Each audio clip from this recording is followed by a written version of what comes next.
Hello everybody, welcome back to Galgo Card Reviews. We are finally here with our last but not least part of our Is the Order of Rapid Bloom set review. Joined once again by Gavin and Ian. Finally taken down Blue, the big boss battle. The big boss battle, like yes, Red was big, but Blue's like, no, I exist. Hold my beer. Yeah, pretty much. No. It's hold my coffee. What are you doing? You're right. All right, let's get into it, gentlemen. Yes, we start. Yes, we do. We start with none other than treasure hunting ChiMaMe Corps 001,000 with the Rabbit House and Bloom tricks. On player, reveal the top card of your deck. If that card is a blue, Bloom, or Rabbit House character, choose one of your characters and gets power plus 2,000 until end of turn. And it is the old Mark III Azusa. Okay. Honestly speaking, this is one of the few sets I'm going. Why? Okay, most this only really benefits blue. I disagree, but continue. Okay, from my own results, I'm going. Okay, Rabbit House. They already have the original. Okay, green tea. No, doesn't really benefit them at all. Mono blue. Okay, this fits. Bread. No. Dear my sister, that dead archetype. Come on, man. We don't unearth dead archetypes. Okay. Bloom centric. Okay. This might benefit them. And I'm going. There's so many factions within this set. I'm going. You would think a card like this would be amazing, but I'm going. For my own results and studies, I'm going. This really only benefits blue and Bloom, realistically speaking, because nobody else really wants it that's still alive.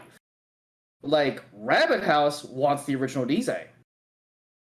For the most part. Yeah, I'm not saying that you couldn't probably play both if you had the thing, and I get that. Bloom Centric definitely appreciates this more. Blue, this card's a godsend. You can't run it in yellow-green, really.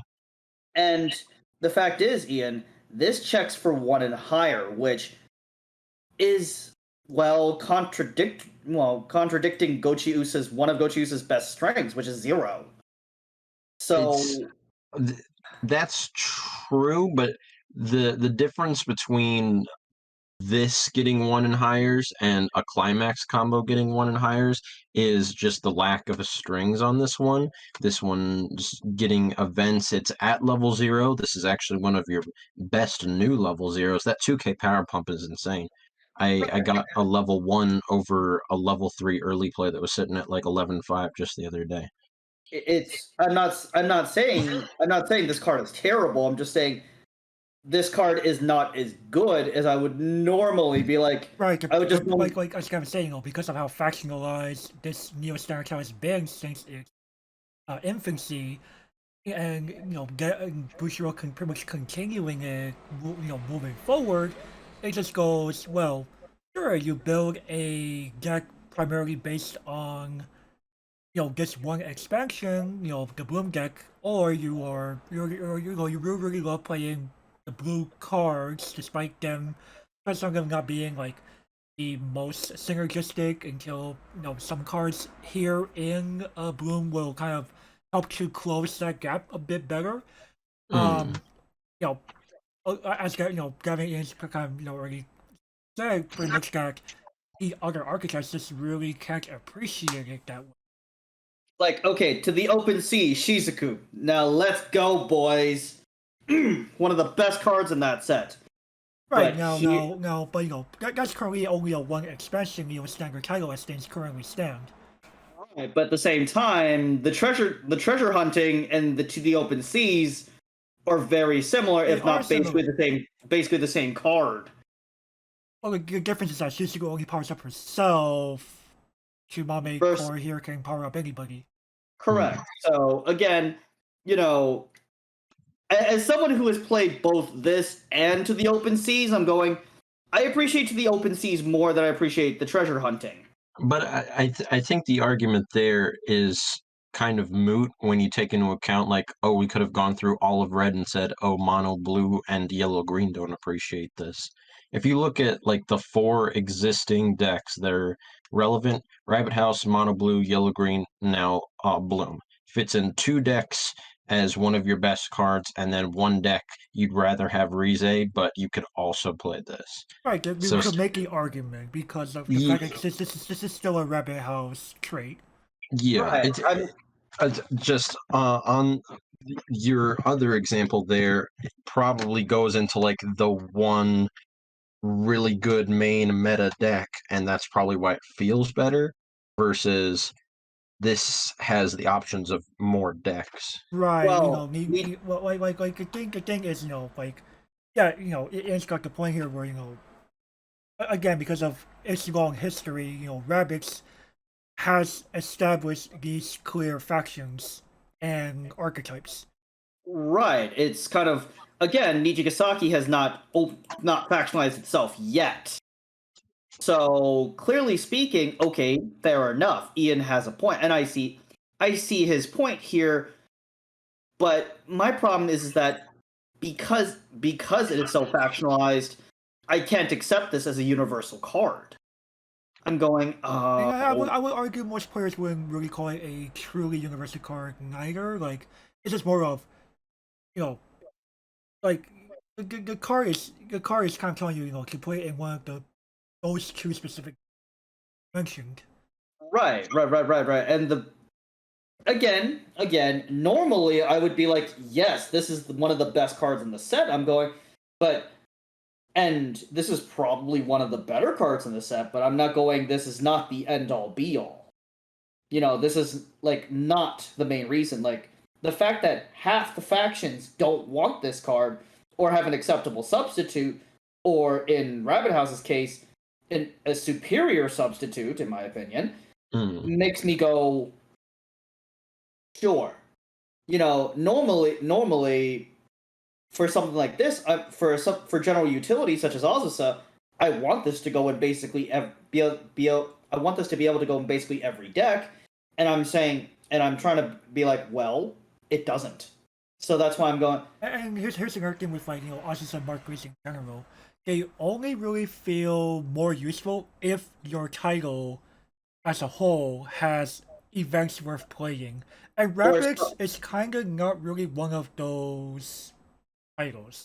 Now, also, if you also Azusa Mark III is great if you suffer at 0, which Gochiusa does not suffer at 0. Right. If you're, say, like you're like a, yeah, right. There are guests that were definitely like more top end heavy because their zeros are like shrug. Right. So, like, for example, Alicization could have used this card. Alicization, Awabutsu, those are 2 sets where I'm like, yes, this would be amazing in there. Here I'm going, oh, I'm hesitant. I'm very hesitant. If you're stuck to Bloom only, yes, go with Ian's advice. You play 4 of this. However, and I get Mono Blue too.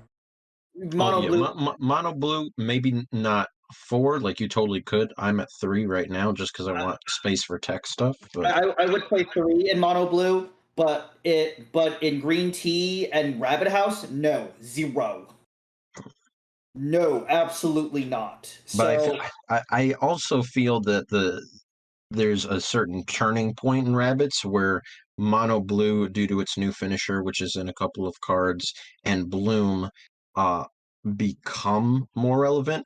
And I also, while I'm kind of agreeing with you, like, it doesn't go everywhere, and I see the points you're making, I think it speaks more to the high quality of the cards in Gacha. So, like, not even wanting this in Rabbit House because Rize is a card isn't really a knock on this. It's like, wow, Rize is a damn good card. It's because that Rize exists. Right. Yeah, that it makes this less relevant. I totally exactly.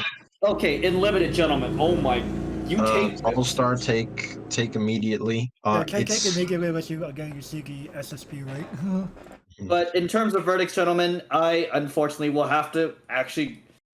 You know what? I'll let you 2 go first. I'll honestly let you 2 go first. I think it's overall still a solid playable. Like, it's definitely playable in the in the decks that it's like a staple in the two decks that gets going. Sure, it doesn't make the cut in the other factions, but it's overall a usable card. Like, people will figure out like how to fit this in one way or another in most things they're building. That's just a fact.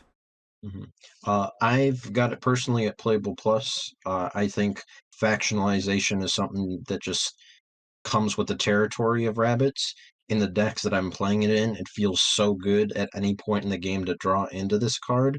The power pump, the mill, anything. And yet yellow green, I'm starting to see slip a little bit. I've taken the deck apart to kind of put the better pieces in decks I like a little bit more, and this is one of those pieces that just doesn't fit there, and I think yellow green's weaker for not being able to fit it.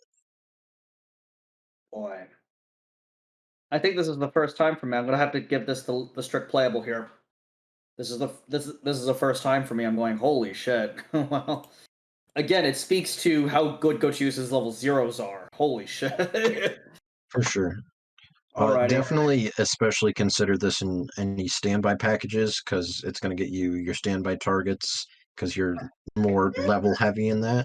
I ran this in Rabbit House, and I'm going, I prefer the original Rize. I prefer the original because Rize. Rize can link into other Rizes.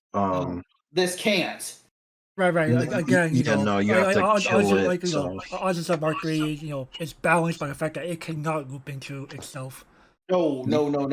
If you consider Bloom to be like one of the best builds being standby into gate, instead of just pure rabbit house, this can be part of that Bloom package that lets you also run like the Chia Runner, the Sharo Brainstormer, that you might not be able to get away with classic Rize. You can fit it if you try, but I've actually tried fitting them in, and honestly speaking, they're not that bad in that deck. Yeah, I most of the good cards are Rabbit House. But yeah, just in case you want the consistency over like a card that edges this one out. But yeah, I think we're good to move on to the next one. Fair enough. Sure thing. Alrighty, how to spend time off. Mean Mate 001500. Okay, when you play Rabbit Carousel, our rare climax, reveal the top card of your deck. If it's a blue or bloom, put it to your stock and choose one of your guys and give them 1,000. This happens regardless of putting something into stock or not. And it's a tap, so Tutoring Brainstorm. Okay, my first comment. Why are you a double rare? You do not feel like a double rare. Once again, I disagree. I feel like our opinions have shifted quite a bit in the recordings. I love this card. No. It's not the fact that I don't like this card. Right, the card looks fine. It's more of, it's because it pairs with the finisher that it's a double rare. No, not necessarily. We have seen cards that can combo with like a higher rarity finisher and not be double R. Like there are examples of this. I was just hoping to be a standard rare. Right, like this doesn't stem from this card being terrible at all. No, the problem is more of in the past several months worth of expansions, like outside of things like Blooming King of Fireleaf, Fumi, and Assault Lily. Like, brainstorms just kind of feel like they just don't deserve that double R slot. Yeah, that's the past brainstormers. I definitely, especially Assault Lily being like one of the best of all time, I think are starting to creep up. Or it's more of because of how few of them pop up. Like, she's kind of like one of the pinnacles of what brainstorms could be, right? But every other brainstorm that you kind of see like released around, like before or after her time. This don't really pretty much all of them don't really feel like double R worthy because Creamy Berry Ayumu, man, what the no? Yeah, Creamy Berry Ayumu is a very good example of a brainstorm that doesn't really feel like it should be a double R, or I mean, PSA, your brainstorm is homepage reveal Kasumi to Kasu in that set. Actual facts. I'm like, wait, why aren't you people playing this card? But regardless, this is not Nichigasaki. It's not, but the problem when it comes to rarity is just more of, okay, sure, self-tap brainstorm, that's at least a rare, like, in general, fair enough. But the fact that it's the second ability is tied to a climax combo, or just stock and power. Now, the ability itself is very useful. I will give you that. This card is useful. Just more of does it belong to rarity? But does the Bushiri get that? We can only argue so much at this point. We can only argue so much. Now, as opposed to the card's viability, you know what? This is one of the best cards. Like this to me feels very solid. Like, yes, it's only applicable to one faction, but again, it is the brainstorm of choice in said faction. So yeah, the deck loves this mono blue. Mono Blue's like that's Oh. baby. It's in a lot better place now. You don't feel bad slapping Rapid Carousel down for damage anymore. Right. We will see like it's gonna be a level 3 character that combos with the same climax, but because of the way that this works, like you're feeling a brainstorm as early as like, maybe even turn 1 because of like what this does, right? Maybe not turn 1, but turn 2 onwards, you could like pop off and like, slam down Rapid Carousel for damage that Slam is saying, on top of getting possibly extra stock. Like that's just pretty absurd. I mean, like as we go through Mono Blue, there will be a reason to play it, and I really like the fact that Bushiroad gave us a reason to play Mono Blue now. Right. So, from Limited, no. Limited, yes, because it's a brainstorm that pluses, but you're not going to see it. Right. Which is the big problem. One person gets access. One person max gets access to the brainstorm, and that's probably about as far as you're gonna go. Yeah. When I say no, Ian, aka its viability in Limited is just no. You're not gonna find this. It's just, it's pretty much like the same problem with Halloween or Sharo, right? Like because it's a double R brainstorm, you're like. Yeah, but we've already kind of found the fix for that with the Rize at the Culture Festival. Right, Culture Festival. It's so much better. So again, the problem with that card is, some people just go like, rescue, right? It's limited, sir. You have no choice. You have no choice. You want to block every turn, man? Be my guest. But in terms, there's not much else to say at this point. You know what? We're going even further beyond, boys. My only disparity is the rarity here. That is my only disparity about this card. It gives me a reason to play Mono Blue. While the combo's like not bad by any means, and the brainstorm's very nice on top of that, like I guess I would give it more of a playable, just because sometimes yes,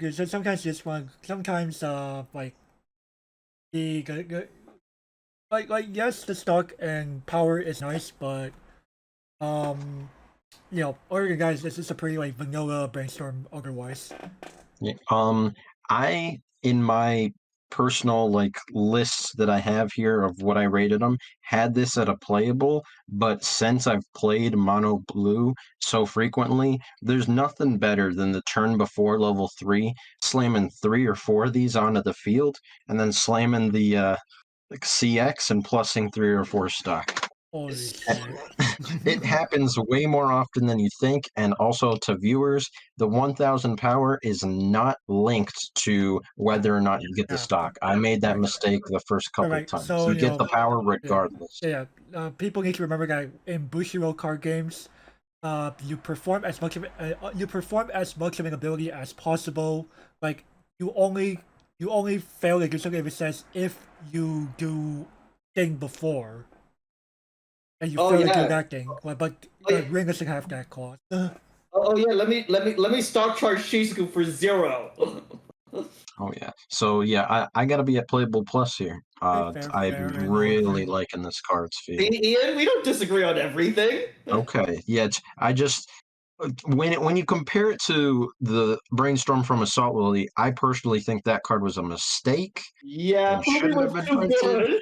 And so when you compare it to like any other brainstorm, then you're gonna be like, well, yeah, if that's a double rare, this should be a rare. But I think it earns its spot. The SPs look nice. I mean, okay, Triad Primus Nao is like my go-to standard for brainstorms.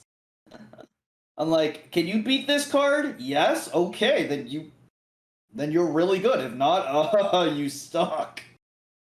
You can't beat a 5-year-old brainstorm for all. Right, anyway, shall we move on? Yeah, let's move on. Yeah. How to spend time off Oyama Blue Mountain. 3/2 9K with Novelist and Bloom trait. This card gets 500 power for each of your other blue and bloom characters. And Climax combo, pay 3, pitch 1. This ability activates once per turn. At the end of this card's attack, if Rabbit Carousel, the pants, is in your climax area and you have 2 or more other blue or bloom characters, you can pay the cost. If you do, look at the top 2 cards of your opponent's deck, put up to 2 of them into the, or you can put them back in any order and the rest will go into the waiting room, so it can help get climaxes off the top of your opponent's deck and then restand this card. So it doesn't plus on play, but in 8 pants, you can kind of get away with that. Let's see here. Fate Sealing restands. Right. Yep. So like, Pretty good. alright, now, obviously, you get the stand instead of looking at your own cards, like, other versions of, other takes on this ability have tried to do. Yeah, like Mocha. Yeah, Mocha being a Shoko. very prime example. Shoko. Shoko giving you the one. I'm going. But at the same time, though, you know what? I actually prefer Now, Oyama. right, the difference between Aoyama Blue Mountain and the other two that we mentioned is that Aoyama Blue Mountain can attempt to will get you 2 instances of damage, the other two don't. And man, if you're behind, fuck it, restand it is. Right, Mhm. exactly. You know, and you're playing mono blue. You are probably 8 pants, so your damage economy is not terrible whatsoever. No, a lot of people don't play this card. I'm going. Why not? It seems really good. I In think people, mono blue, you I have think to. This people is- dislike that it's all in.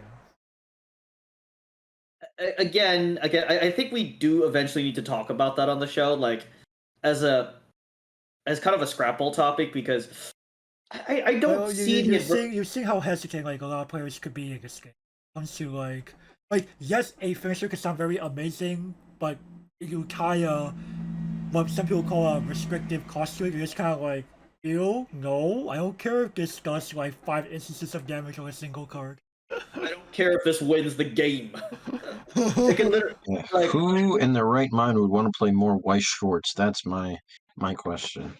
You want to get that shit done as soon as possible. The less the Exactly. better. Exactly. I'm the type of player that goes, already, look. Oh, either I'm gonna die or you're gonna die. I'm hoping you will die here. Mhm. Odds state that you will be dead here. Now die already. The cost is not oppressive as it seems right off the bat, It because really isn't. yeah, because of your extra stock from your brainstormer. The things you whiff on with that brainstormer are climaxes. So if you've got 2 brainstormers in the back row, reveal first one goes to stock, reveal second one, it's a climax. Well, that also pays for your discard a card from hand. Exactly. And I'm going, if you're willing to play the Bean Mate, Oyama Blue Mountain does not seem that bad cost wise. Mhm. In fact, honestly, people were willing to play the Shinon restand from SAO. You know, I'm gonna flat out say it. Spoiler alert: Mono Blue will feel a lot like Sao Tenthani. It will feel Yeah, with all the extra, very similar parallels that you can I kind mean, of put together. you know, I wasn't sure if you were going to mention it, Ian, but I'm like looking at a lot of Mono Blue lists. This reads a lot like Sao Tenthani, and you know what? Honestly speaking, it's a viable path within Gochiusa. If you don't want to play Sao, but don't feel like actually playing Sao, I play think this. I might be a bit biased saying this because I like rabbits more than Sal, even though I own both. That Mono Blue here just tends to have a few more tools or to kind of like work with versus like blue top end restands in 10th Annie.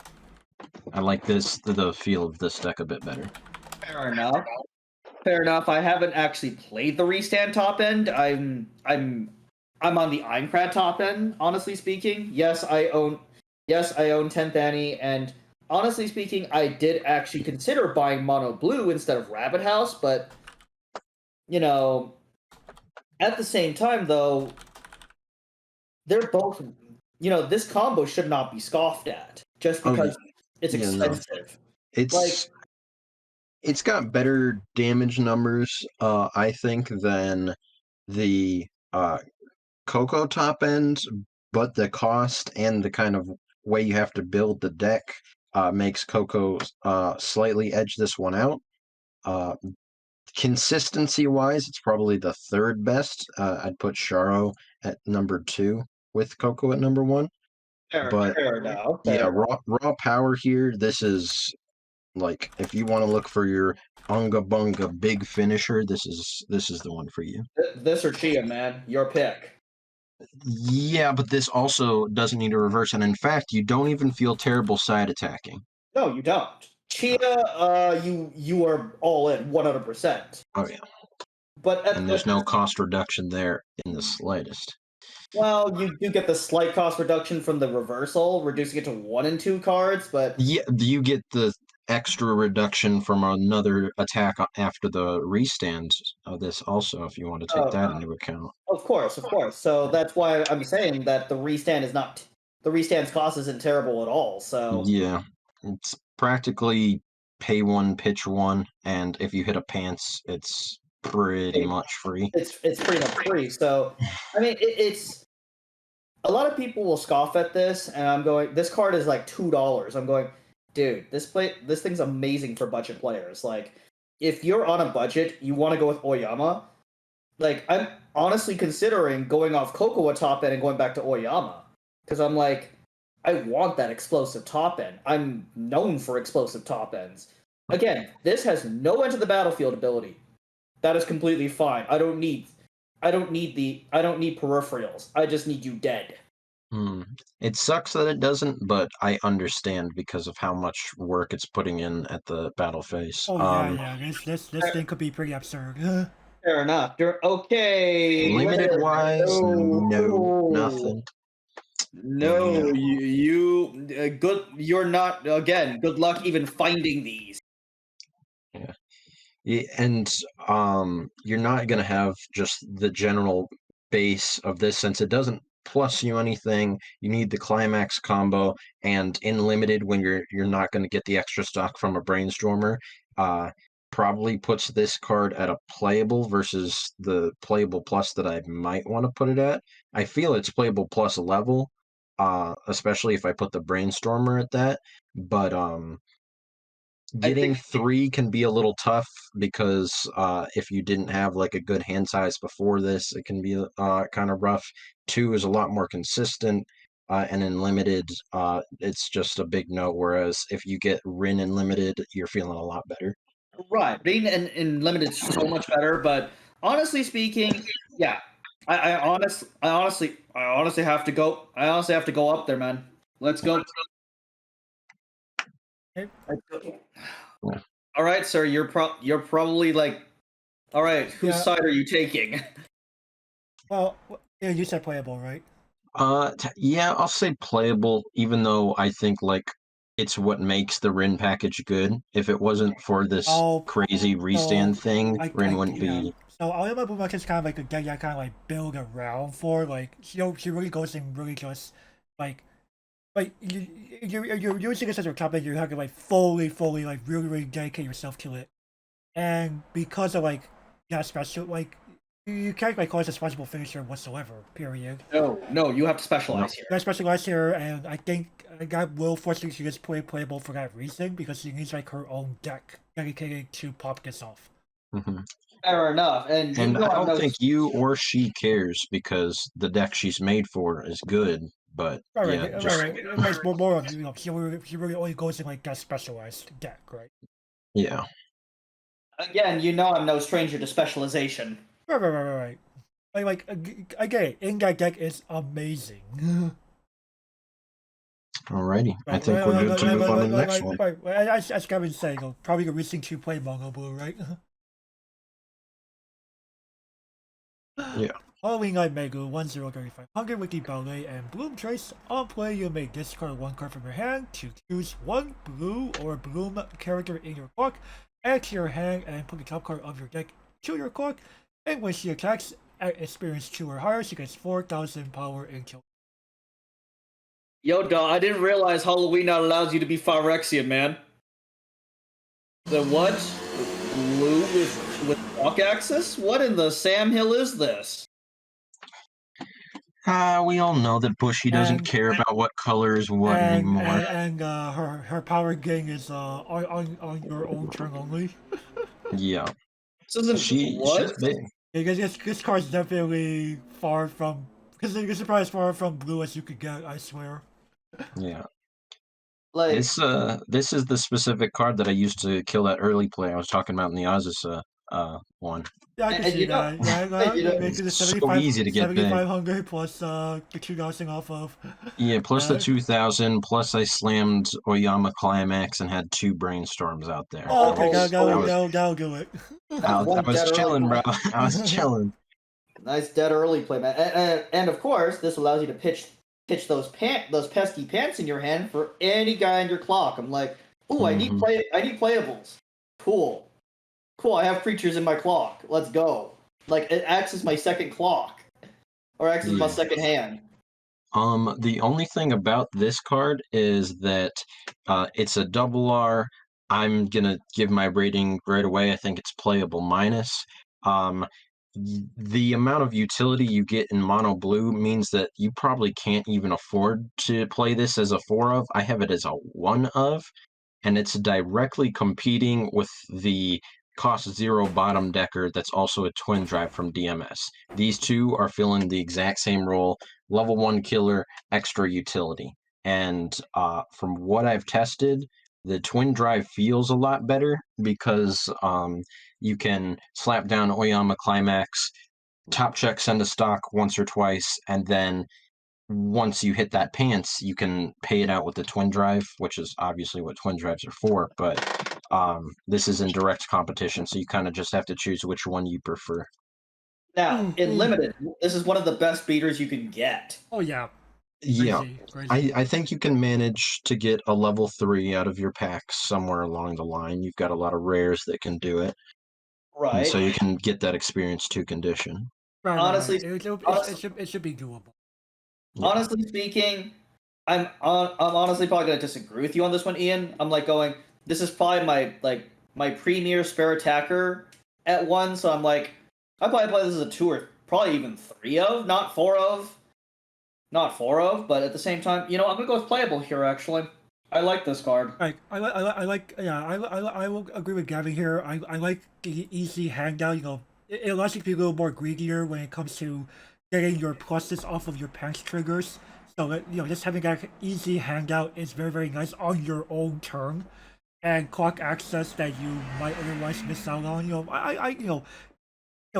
Turning your mono blue deck into like a pseudo green blue deck sounds pretty nutty to me. Wait a second, isn't this a diva card, sir? Yes, but obviously the diva card will. Well, actually, oh shit, it actually hit for the same number. Oh fuck. Fuck. They Oh, actually fuck. hit for the same number. Wait, 7,500, right? This thing Yeah, gets like a truck. Yeah. Megu needs experience. Miku gets 1,000 for each other character on the board. So this is just easier. Miku requires you to actually dedicate to be big on your turn. Megu, are you playing the game? Yeah, Megu actually outclassed on. She actually outclassed Extra Secret Hustle and Miku. I've seen Extra Secret slaughter my early plays, man. Yeah, It's but solid card. she probably needed help from Serially Hustle and Miku. And man, Megu has help too, man. Yeah, she does. She has treasure hunting. Treasure hunting and time off being Mate. This is very true. Yeah, So- Megu probably wins. Alrighty, next. Oh yeah. Halloween Night Maya 1045. When this card attacks, if you have another blue or bloom character, this gains 1,500. Kinda hard, Bushy. And okay, Climax Comp experience when this card attacks. If you have mischievous familiars, aka the rare pants, in your climax area, and you have experience too. Hey, look, it's Fugo, except she gains another 1,000 power. Swinging an 8K ain't too bad. swinging as an AK again. Decent. I mean, I was gonna say Halloween Night Nico, but I'm like, no, nope, wrong show. Wrong show. Definitely wrong show there. Dude, she's Hello? hello. I know. Uh, I'm aware. Same VA. Same voice actress. I'm like, actually, no. When I first heard I was like, why do I? No, it can't be. And God damn it. check credits. Fuck, it's It's Nico. gonna break your Nico knees. And I'm like, you know what? Actually, I prefer Maya way over Nico, okay? But at the same time, I'm going, you know what?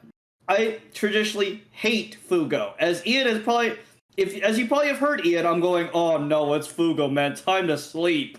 But you know what? I'm going to be really nice to Fugo this time because, honestly speaking, it's it gave Mono Blue the gigantic boost. Right, like what combo was Mono Blue playing before this? It was playing my favorite of the two combo, but I'll get into what I think of this card after you gush. Okay. Honestly speaking, it gives me a card guaranteed. It gives me selection, which I think Mono Blue sorely lacked. Fair enough. Until I could kind of see that. Like it's just great. It is a deck that I seldom have seen in play during any time that I would run into people playing Rabbit, again.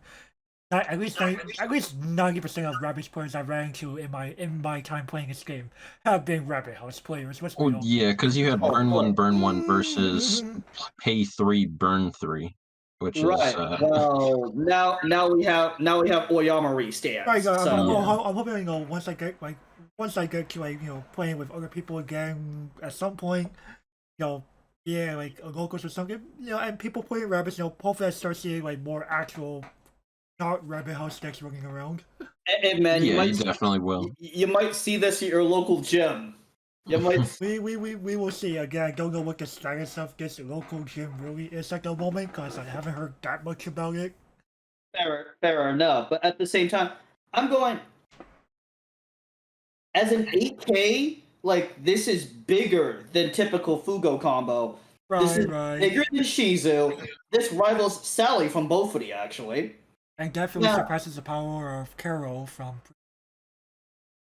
She was 6'5", yeah.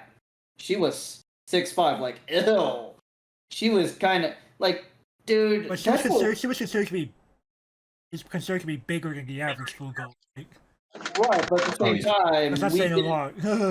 I don't think we really liked her. I don't remember us liking her all that much. Oh, we couldn't because of how she felt. Right, and honestly speaking, 6 months later, I'm going, okay, Princess Connect is actually pretty decent, but, I always thought it was pretty decent, but at the same time, you don't play that combo, you play Kokoro combo.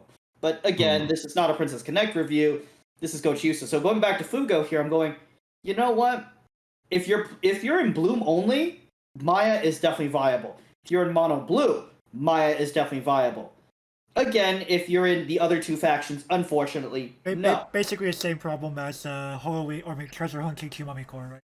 Right, but at the same time, this, in my opinion, has more impact than the treasure hunting actually, because this gives you a viable level 1 combo. This helps build half your deck, and it's also pants. This is the second pants for your 8 pants deck. So I'm going, oh yay! And it's free mill. Yes, I can't believe I'm not gushing about Azusa for once, but title context matters, right? Title context heavily matters here. And the context here breaks my goddamn heart.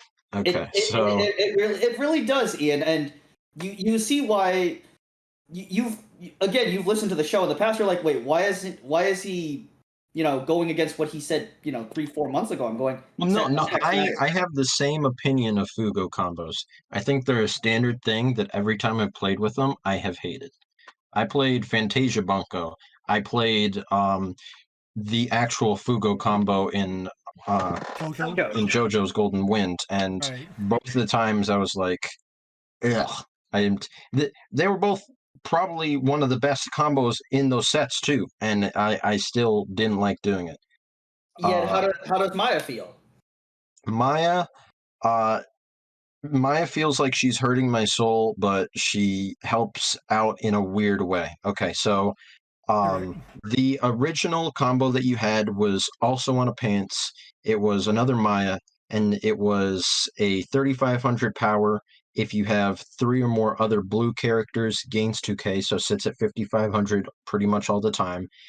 And if you have the climax combo, if you have 4 or more other blue characters, so you need literally a full field, on attack, you can discard a blue card to draw 2 and give anything 1000 power. So she sat relatively high. You had some back row that you used to actually make her defendable, whereas I don't think this is defendable at all. You got the same amount of mill out of your deck because you're drawing 2. It hand fixed you in a way because you got to discard cards, so it could help you with hitting pants in an 8 pants deck earlier. And it was before Bloom, Mono Blue was my favorite deck in the whole game. I would be drawing like 9 cards a turn, considering clock, triple of the combo, and just your natural draw. It felt great. It can help you get events. It can help you get more climaxes. There wasn't a turn that went by that I couldn't slam another pants. Oh. This though gives you selectivity, which a lot of people are like, yeah, I'd rather take selectivity over random chance of drawing into events or climaxes or whatever. But I feel it's just so much more standard than that old one. Right. Yeah, it's not And defendable on the backswing. One of the most effective things you could do is like I had like 11 different types of counters in the old deck. You would just draw into some counters while you were drawing 9 throughout the turn, and all of a sudden you've got your back row that are keeping your things at like 6k across the board, and you're super defendable. The reason though that I switched to a combo that I don't really like and that makes me feel like Mono Blue has become more generic than it once was is actually because this can help you play the Chia Runner at level 0. That's the only thing that convinced me to change my mind. that's fair enough because that Kia Runner is absurd. Chia Runner makes things insane. The conditions on the old one were you needed blue everything. You could barely afford to play anything that wasn't blue if you did even at all, because you need to pitch blue cards to do your thing. You have to have a full field of blue. Yeah. This can get bloom. It's a lot less restricted by, oh, you need this condition or that condition. And so it's more consistent, but I miss the old combo dearly. I think this is I don't blame better, you. I don't blame you. but I grit my teeth. I grit my teeth because I feel I- like the game's more homogenous because of it. I don't blame you for I don't blame you for your sentiments. Now, my biggest complaint about this Fugo combo, I cannot grab going together Kokor. That is like my biggest complaint. I'm going, man. You know why, Ian? I haven't made the switch to Mono Blue.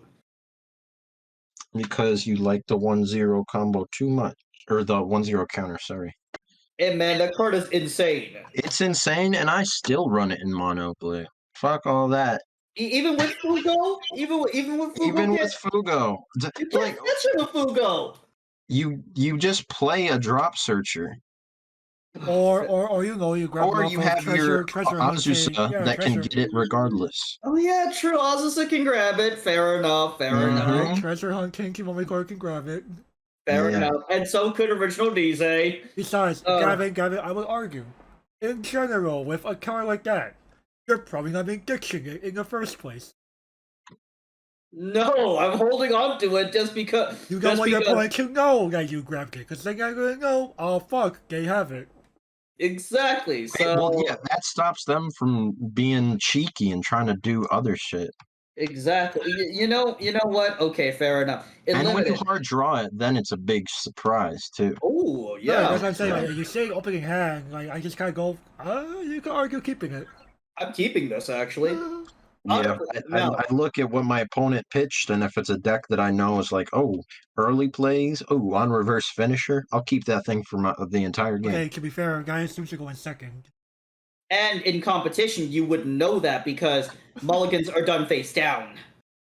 So you will. True, I suppose, but in that instance, I still think I could do enough to get one in hand at some point. Fair. I would probably still keep it in hand just in case, you know. All right, most matchups, that card probably will do wonders. Oh, and limited. Sorry, no. Another double rare with You're a climax funny, you're rare. It's funny. not doing anything. You're funny, but I can't believe it. I can't believe it. My co is gonna believe I'm an imposter. We're going even further beyond here. Boy. I despise everything this card stands for, but I'll give it a playable. I despise this card too. I'm going. You know what? I have to be this nice to it. Yeah, I'll give it a solid playable. Like this definitely helps to boost Mongo Blue to a better place overall. And again, as Ian has alluded to, allows Mongo Blue to actually play more off-color zeros and other nice things to just be able to have a stronger early game.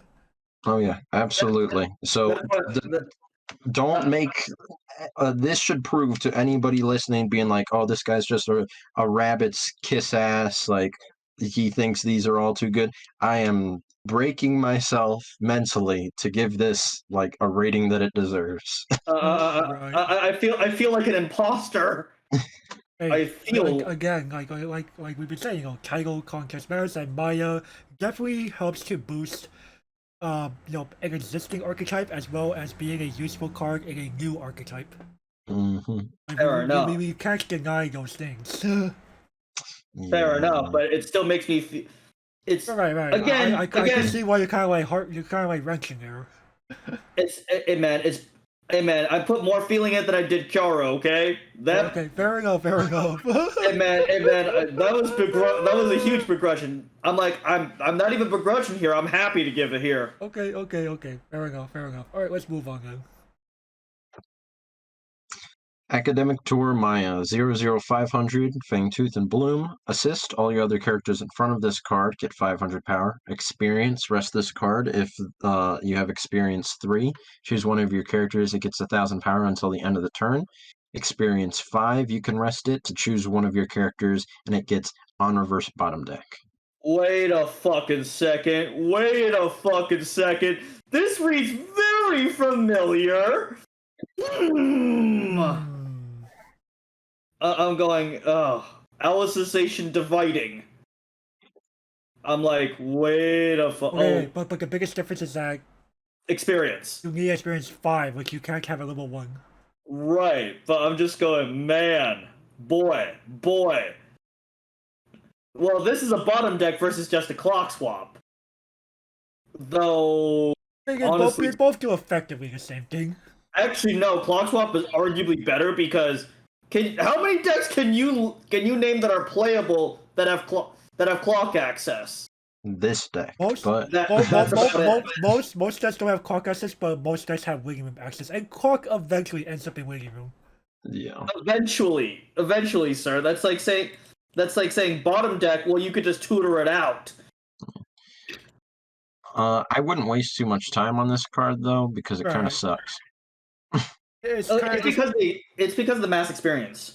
right. Mass experience, you've got so many better cards in the back row, more tech cards, Right. and I am just continually like not too impressed with things that just give power. When it comes to the experience thing, you have to choose between the 1,000 power or the bottom deck. Yeah, you can't have which, both, unfortunately. Yeah, which is kind of and yeah, this just doesn't do enough to like warrant a spot anywhere. This is a balanced version of Alicization dividing in limited because that card in limited, that would be ban worthy. Right. Like Ian, if you've listened to the SAO reviews, you'll be like, oh yeah, you'll know exactly what we're talking about. Yeah, to get anything at a clock, especially in a limited context. In a limited context, also depending on the set, it's like, can I even salvage? Like too often. Normally, I'm relying on No, clocks and stuff. But yeah, no. Alicization dividing is might as well be permanent removal in limited. This, not so much. yeah. This gets a niche from me at best, but I almost want to say that it's bad. Honestly speaking, I'm gonna get this the niche as well because, like, yes, my reaction to wait a second, and then we're like, nope, this card is actually balanced. Right, Or- you could make it argument like it could be working in like some decks, like you're being like, you want to be a little more cheeky against certain cards at level 2 onwards. But Excuse me, sir. Where our back row is completely full already. Our back row will be completely full. Yeah, and Right. like I don't see what deck this goes into. It's got to be a Bloom or Mono Blue. Mono Blue already doesn't have the space in the back row. Bloom, if you're playing standby, your back row is probably empty in one thing, so you can standby into it. You don't really need the extra power. In Bloom, where you have the yellow combo, why would you need this? You add an experience cost to something where you have the 1/1 level assist that can send to stock. Like this makes it nowhere. This makes it absolutely nowhere. Yeah, just play Study Time Shadow instead. You very much this could be maybe useful in limited. Right. Okay. Yeah, I wouldn't pick it up. It went from broken to really. Yeah, you can't even choose the card. Alright, anyway, we have foreign adult like hairstyle Megu 002,000. On play drop search for a blue or bloom. Oh no, not drop, stop salvage for a blue or bloom character and give another blue or bloom character plus 1,000 to end of turn. And when your opponent plays a climax, you may put her into your stock. Wait a second, didn't you pick this specific screenshot out? Or was this a different one? No, you're thinking. Oh, and you guys is like predictions. You're thinking of the 2-1 that they did. Oh, okay. I was about to say, like, wait a second. No. Completely different episode, completely different scene. Oh, okay. Amen. But regardless, though, it's a drop salvage. I'm going. We already have one of these at home? Probably, if I'm not mistaken. You have the drop salvage in Rabbit House, but I'd argue Mono Blues is probably the only place you really need this. You'd probably do it in Bloom also, but Right. it's less necessary. We have the Cocoa drop search. We also have the Cocoa drop search. Like, the secondary ability is nice, but I'm trying to think of how many reversal combos do I care about nowadays? I wouldn't even say that it's like super worried about the on reverse. It just makes your drop search into a hand fix. Like overall, it cheapens up your stuff. Which is pretty good, especially in Mono Blue, where you want as much stock as possible anyway. Yeah. Fair enough, and that's probably like the biggest reason why. But I'm going, well, it's one of the, like, the fact that I can only grab blue or bloom, I'm going, damn it, I can't fetch Cocoa either from this. Right. Again, you're trying to keep that factionalized nature going.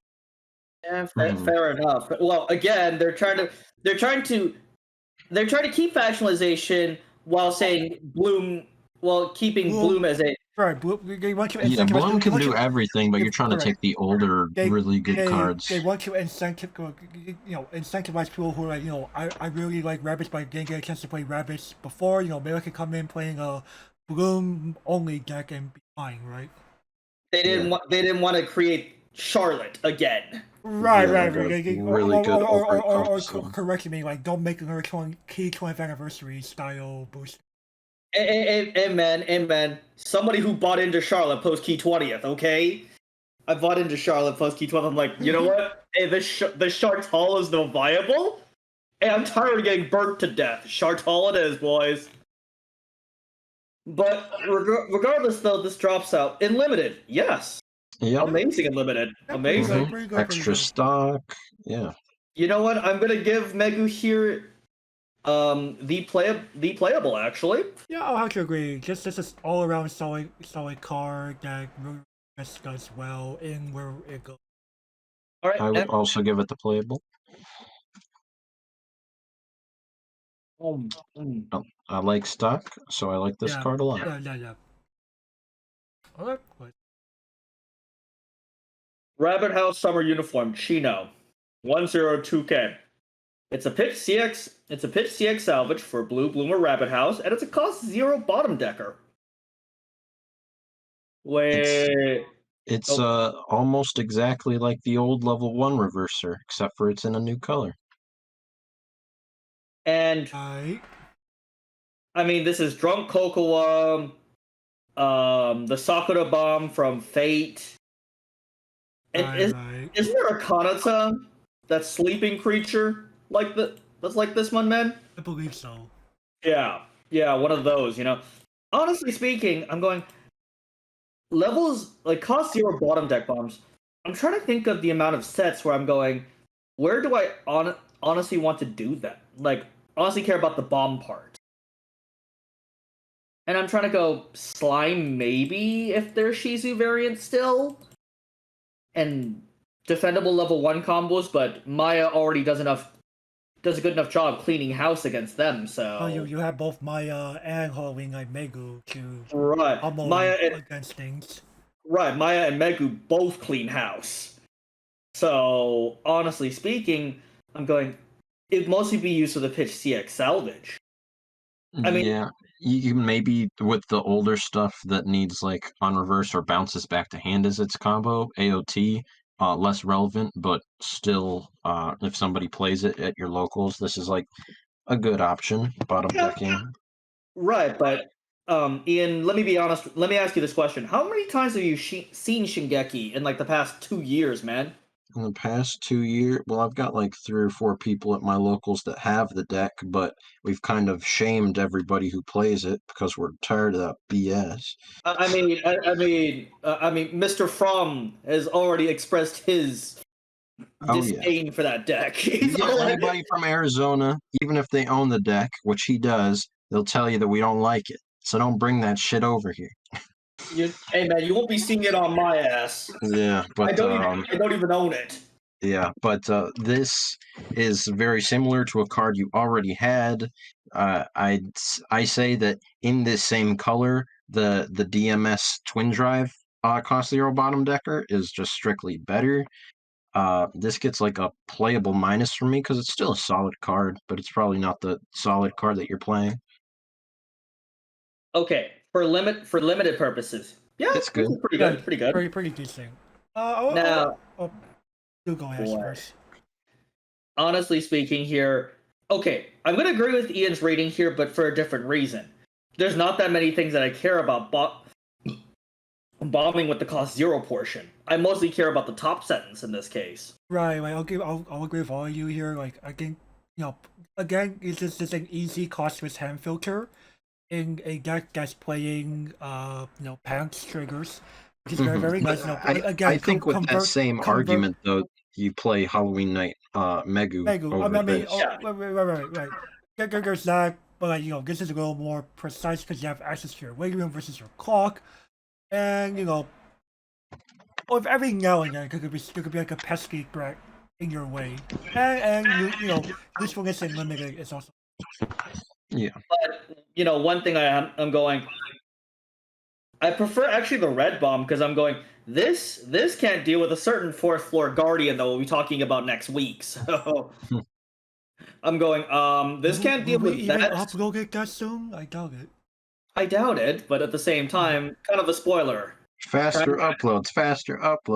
We're trying, damn it! Yeah, Donate to the Patreon, and maybe they'll actually put out some episodes. I probably need to unironically pay for an editor at some point if I keep being stuck, not being able to edit. Fair enough. Well, again, dude. It's one of those. It's kind of rough. These kinds of cards are very specific, and I'm going. There's a much better pitch outlet there are much better. There's gonna be a certain card that we'll be encountering later. I'll be like, oh no, no, no, no, no, no, no, no, Bushy, what are you doing? Not this shit again. But that's kind of a future spoiler, so we'll move on. The biggest disappointment of the set for me. A scene beyond what I dreamed of, Chino. 102K. During your opponent's turn, all your blue, bloom, and rabbit house characters get plus 1,000 power.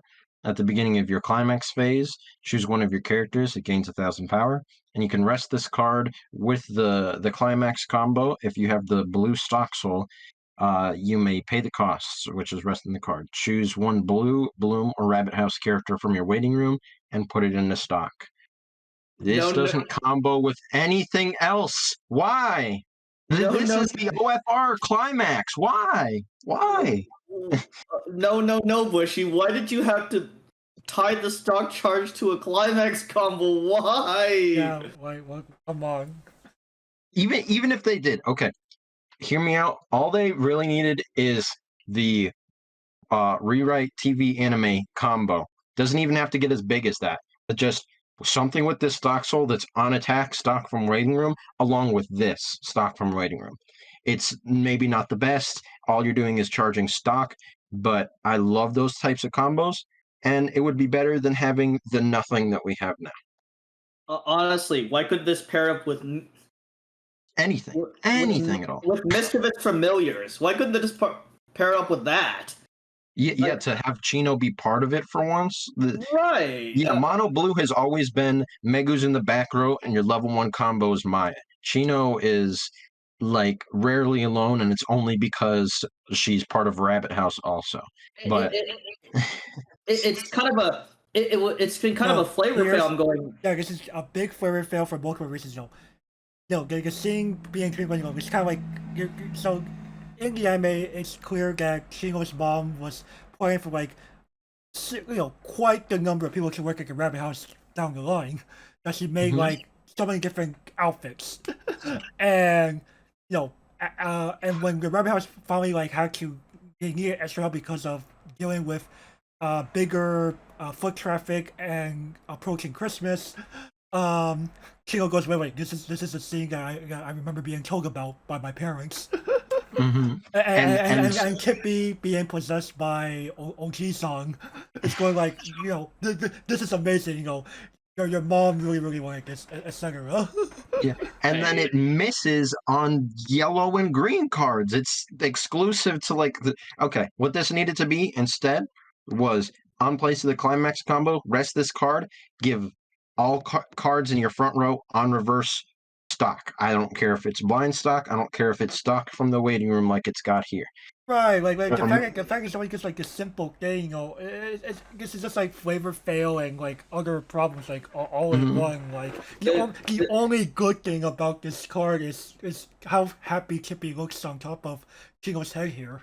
And I'm going, dude, this card is not only terrible, but they also messed up one of the best scenes from season 3. Exactly, come on. They could make this into a pants that did something amazing, this could be the actual CR. No, it's gotta be this is the OFR with Chino literally lying on her back with all the other cats. Bushy loves to give Gachiusa PRs. It's got 50,000 of them. Give us one with any sort of combo on this same thing. Make that CX worth it. The best option that this card has is ignore the climax combo and have it as a one of tech option in your standby deck to make them 11k on defense. And that's the best you've got? Terrible. All right, you know what? I'm not even gonna discuss this card in limited. Bad. Where is this scene headed? To hell, I hope. Oh no! Oh no! Oh. I'm not even dignify this with limited discussion. Yeah, I wanted to, but I can't. So we're too angry. You can't discuss limited. But yeah. So by Kippy behave yourself, I will give you a taste of my coffee burr. Oh man. Okay. Next. Okay, the barista who became a rabbit, Aoyama Blue Mountain, 105K. This is just a time machine, people. Pharrell, these still exist in He still 2021. exists, and you're rare, crying. Yeah, What? and it's a SSP too. I was like, What? oh. I would not want to pull that one. I'll Oh tell you man, that. That's big. crying. That's big crying. I'm just gonna go straight to my raise. Is that okay? Oh yeah, sure. Sure. Where's Aoyama Blue Mountain headed? To Mount Kilimanjaro, I hope. They make a big TV. Why? So we can watch Oyama Blue Mountain become a rabbit in HD. I'm like how we didn't even discuss limited here. Yeah, she'd probably be better in limited, but no, still bad card. No, I I don't wish like instead of limited. becoming a rabbit, she would have become a good card. Unfortunately. Unfortunate. All right, next. Oh, matching bangs Chino 113K. She's a anti-change bottom deck bomb. If you have EXP2, when this card enters the battlefield, you may choose one of your guys and get them 1500, and this card has hexproof till end of turn. Okay, we're going somewhere. Okay, Yeah. we're going somewhere. Anti-change bombs have just become kind of the norm now. Especially if it's ha- like pesky choo-choos that are like going against our way in the games for standby more than anything else. Mm-hmm. So yeah, this totally gets rid of standby in a way that doesn't make you feel as bad as the old really good combo. The old really good combo didn't feel too bad, but they had encore a lot of the time. This gets past the encore. This has a certain ideal situation built into it where your opponent got to level 3 before you did, or not level 3, sorry, level 2. They early played, hit you to level 2, and then you play your early play and then this card to give your early play hexproof and then kill them with this card. That's never happened to me, no matter how many times I've tried to kind of force it, but it's the ideal situation for the card. It's pretty good. I don't know.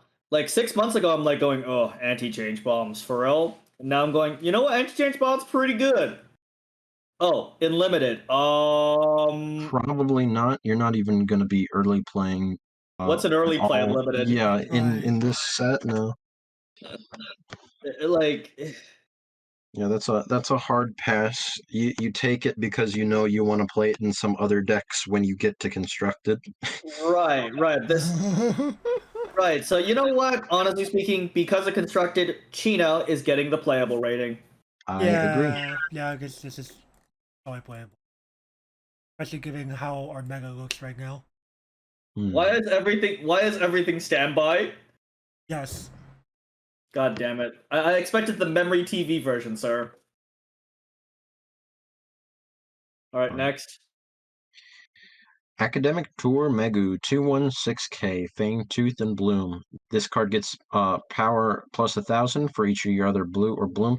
I thought it gave power. I thought this was supposed to be like a back row or something. That would make sense because of its climax combo. Yeah. I would double check that. Yeah, I thought that it just gave stuff power like it was a global or frontal 1K. Let me take a look. Nope, Yeah, it's every blue or blue. Yeah, it says Ikai Nitsuki. Ah, damn. Wow, this card has even less of a place than I originally thought. Okay, and then Climax combo with Experience 5. On play of the book Climax, you get to search your deck for 2 blue or bloom characters. Oh, yeah, that's a and reverse. shuffle That's a them. reverse character. You need a reversal, Ian. You need a... Oh my god, this card is fucking trash. Bro. Trash! Like, wait, in fact, my comment. Wait, excuse me, sir. This scene looks incredibly familiar. Yeah, Yes, okay, so obviously that's the I'm a scene. confused boy that can't read, but when this card got initially revealed, somehow my mind warped it to like a back row assist, and then on place of a book with Experience 5, you just search 2 right on Climax play. Yo, Ian, I would actually play that. I Oh, don't Lord. think I would because it's like on a book and at level 2 and experience 5, so it would only go into the blue deck where you care about experience. Again, that's like the only place I would play. But hey, man, Yeah, but you look, want 8 pants in that one. But yeah, this is far, far worse than I could have possibly dreamed. This hey is man, bad. hey man, I just realized that's complete traits. This has been working at no o'clock again. Yeah, she'll be ballet or something. Ballet. Ballet in bloom, not wait. Fang Tooth, you're referring to Maya, sir. Big crying. Big crying, man. Like no o'clock again, man. I'm sorry, but what? Wait, what? I'm just like going. I'm like going. Wait a second. I remember this scene. Yeah, it's flavorful because It's she was flavorful, looking yeah. for Maya and Chino, but Yeah, and she was trying to use the damn bathroom. Yeah, well, Well. I guess like the whole problem of no one agreed what you actually do when it came to Right. me with each other because I- they low key had an IQ issue at the time. are you sure at the time, man? They I don't know. don't have an IQ issue all the time. Chino does, Like Chino has an IQ issue almost all the time. and I would argue Megu does most of the time. They just missed each other by a little bit. Half the time for Megu. And Maya, well, I think she just pretends to be derp. Right. Well, yeah, no, it was explicitly established that she's smart. Episode 8 or something exposed that she's actually intelligent. She just pretends to act like a dumbass to make Well, herself. she's excitable. She's Coco, excitable. but just a little bit. She's different. Coco, but more sane and more intelligent. Yes. Actually, she's in my opinion, the likable version of Coco. Anyway. Oh, come on, sir. Actually, no, we're not here to start best girl wars. Yeah. Let's keep it to Cause. general parts of other places that we lurk. Okay, but Megu here. Bad. Is there any justification? I don't see it. This is my only comment. The academic tour is my only comment. I'm sorry, man, but no. I was not even willing to play this in the buffed version that I thought that it was. What about just got limited, worse. man? Yeah, Oh? limited. In Not even- limited, how the hell are you gonna get experience 5 anywhere near consistently? No. Yeah. Studying If you- is easier than cheating or persuading.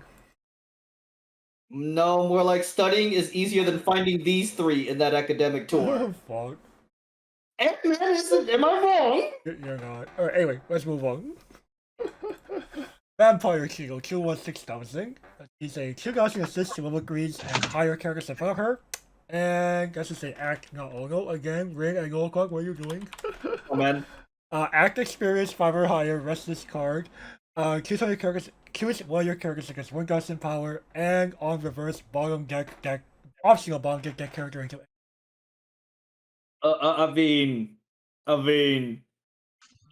Pretty This- generically good level 3 assist. this good, man. This good. Yeah, this is decent. The experience 5 kind of kills it for me a little bit because in a lot of the other decks, especially maybe Coco Chino where you want it, don't really feel like you need experience, so it might not really be on your mind and you might be able to miss out on the effect. But you're not playing it for 1,000 power in bottom deck, you're playing it to make your level 3s big. Exactly. So, Right, but occasionally it could pop up. Yeah, for sure. But in the not mono blue decks where all of a sudden this experience thing comes up, normally what you're doing is you're leveling your early play Chinos, which means there's less of them for this card to buff.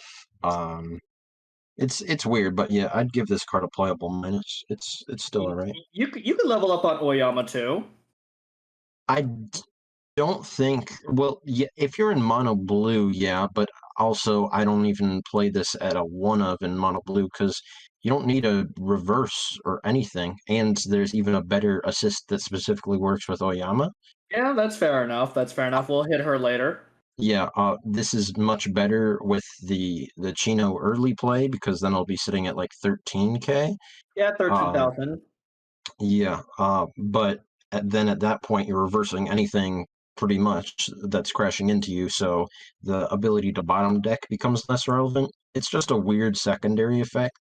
I don't see when it's going to be super useful, but it's there. And at that point, I'm going, you know what? In limited, probably one of the better supports, actually. Yeah, make your level 3s buffing off angle. You guys level 3 first, you kind of force your opponents, you guys kind of be forced to crash for the most part. Yeah.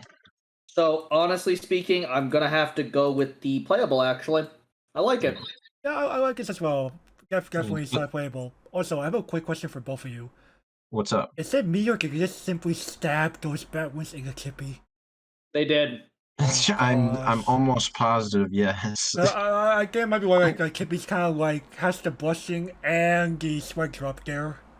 I'm glad though that they didn't forget to give him a Halloween costume. That's very thoughtful. You don't think too often about dressing up your rabbit, Exactly. even if it is your grandpa. True. All right. Well, we have a package time coming up, by the way. God damn it, package time. Package. Alrighty, Wonderland Maya 3295. Experience 6. This card gains 1500 and the following ability. You may pay 3 and discard 1 bloom or rabbit from your hand. When this card attacks, if you may pay the cost. If you do, burn 2. And when this enters battlefield or via Chino, you may heal. That's not Police Officer Rize. That is Wonderland Chino. Yeah, obviously you can see kind of the background of how these things get made. A lot of copy and pasting. Yeah, well, copy and pasting is correct. So yeah, when this comes into play, you can search your deck for up to 1 blue, bloom a rabbit house, add it to hand, shuffle, and then climax combo. When the pants climax common is put into the climax area, you can discard 2 and then choose the Maya that we just went over and the Megu that we're about to go over next in your waiting room and put them on separate slots on stage. And Wonderland Megu is a 3-2 10,000, where on play via from hand or by the all ability of Wonderland Chino, you may pay the cost of resting one of your characters in stand to your full meal mark to your opponent. And on attack, if you have experience 6 or higher, choose one of your characters and gets 1500 power and kill the end of your opponent's next turn. Alright, got a bit to unpack here, people. The most unfortunate part of the pack is probably Chino herself. Yeah, I can see that. Yeah, well, because the other 2 are climax combo lists. And so you have to literally take up your finisher combo to play cards that you could just play regularly. Right. We're just trying to be a little thematic here because, you know, the ending sequence literally shows all 3 of them in Wonderland. Oh yeah. Yeah. And all the arts on it's really cute. I would say Megu is the most playable outside of this package and out of all of them. Having your opponents put all those clean cards back into their deck and leaving a CX out, any deck would appreciate one of that. And the Experience 6 1500 power doesn't come out too often, but like in any deck, you're not really trying to do Experience 6, but it's there if for some reason you need it. And then Maya is burn 3, but only if you have Experience 6. Otherwise, burn two. Oh yeah, burn 2. Sorry. But then she's just a generic heal if you don't have Experience 6, which makes her very not splashable. Overall, I don't think the package is great, but the individual pieces, specifically Megu, is pretty nice. Honestly, Maya, I'm not really feeling because her cost is expensive, and honestly speaking, yes, while she can go into any standalone deck, I figure she does best in mono blue. Well, yeah, Experience 6 in any deck that's not already prepped for it is pretty rough. Right. So again, you want to use Oyama, and you will most likely have the climax anyways. So, honestly speaking, yeah. Or if Like, if they can play might actually like heal down. if you're really hurting for healers at that point, fair enough. You But have a lot of old healers and your new early play healer right, stock, which is even better than this. So I, you could argue they might have the hand starts to do. You it's can discard normally one. get away with one. Um, Oh, come on, it's not but that bad. yeah, and then at that same time, if you're trying to heal down like twice, then you're paying extra stock that you didn't have in the first place for this Maya. So and the stock's a bit more important than the hands. Once you get up to like trying to get 3 Oyama. So Yeah, still pay 3, pitch 1 to burn 2 is like an insane cost. that's kind of a high cost. So Yeah. It's pretty high cost. Even if it wasn't like experience 6, if it was like experience 3 or 4, I'd still be like, that's a little rough, but I'd get it. But yeah, experience 6 is a lot. You miss a level 3 anywhere in the game that's going into your level, and then you're kind of like, oh, this was my finisher. I might not even get it. That doesn't make any sense to me. right. I don't really like to. And in limited, hell no, it's a 9/5 vanilla healer. It's probably okay. Yeah, in those stats though, compared to everything else that we're doing, like if you're blue centric, Oyama's not doing anything for you, and this is a rare. You're more likely to get this to be able to generically heal than a lot of the double rares that are meant to heal. At least Oyama is bulky. She at least has bulk. This She'll is leave for true. You could also, if you do it correctly, you could give this bulk. true. Yeah, if you've got experience 6 in a limited game, this will be 11K. Fair enough. But at the same time, I'll take my chances with Oyama. Yeah. Now, Oh, go oh, ahead. so for Chino, I'm realistically ignoring the combo part and just going with the tutoring cantrip. That's pretty decent, actually. But is it worth paying 2 for a tutor that I may? Not really. I'd argue You have not cards really. at level 0 that could do that, but another effect that you could do all game that are better than that. Right. So that's like the really only part about it that I might even consider, but even at that point, probably not.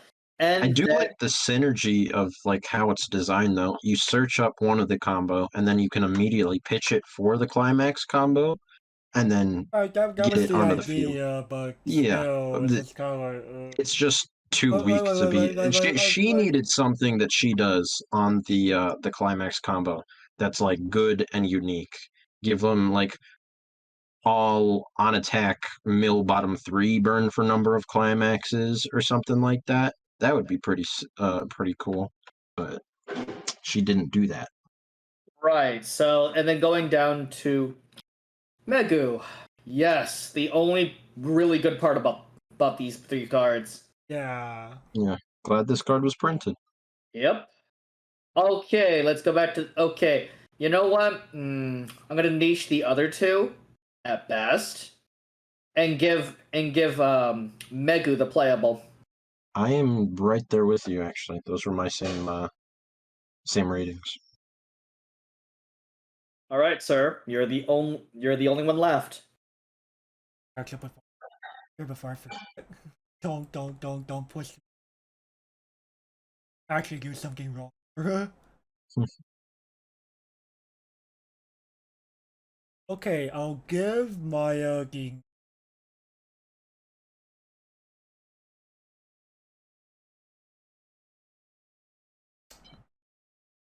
Chino, I have to say this. The only thing that Wonderland deserves is a nuclear Armageddon. Damn. Ooh, I don't think this card's worth it, period, in any contest whatsoever. And I will go ahead and give Megu the playable like of YouTube. You are mean, sir. I am. I totally see where he's coming from. The cuteness factor. I can't justify the card, period. Wow. Like, yes, the card is flavorful, cool, but other than that, what is it really doing? Is this A taking? whole Is bunch of taking? nothing. Is this taking up space? It's It's there. it. It's just there. Like I mean, Yeah, it's cute. It's doing cute things, cute art, cute effects, right. but nothing I substantial. just can't justify doing. I just can't Yeah. You justify can't it. even play it in a waifu deck either, because it's all three of them. Right. And again, Mono So Blue is this is something that Mono Blue actually needed. no. Okay, I mean, we follow one mantra on this show, and you know what mantra we follow. exactly. Anyway, let's move. Whose turn is it after those three? Vince, I believe. Oh, right. Academic Tour Chino. 00500. Alrighty. When this enters battlefield, you may pay 1 and hit yourself. If you do, you may tutor for 1 cost 0 or lower Bloom, Rabbit House, Bloom, Blue, or Rabbit House.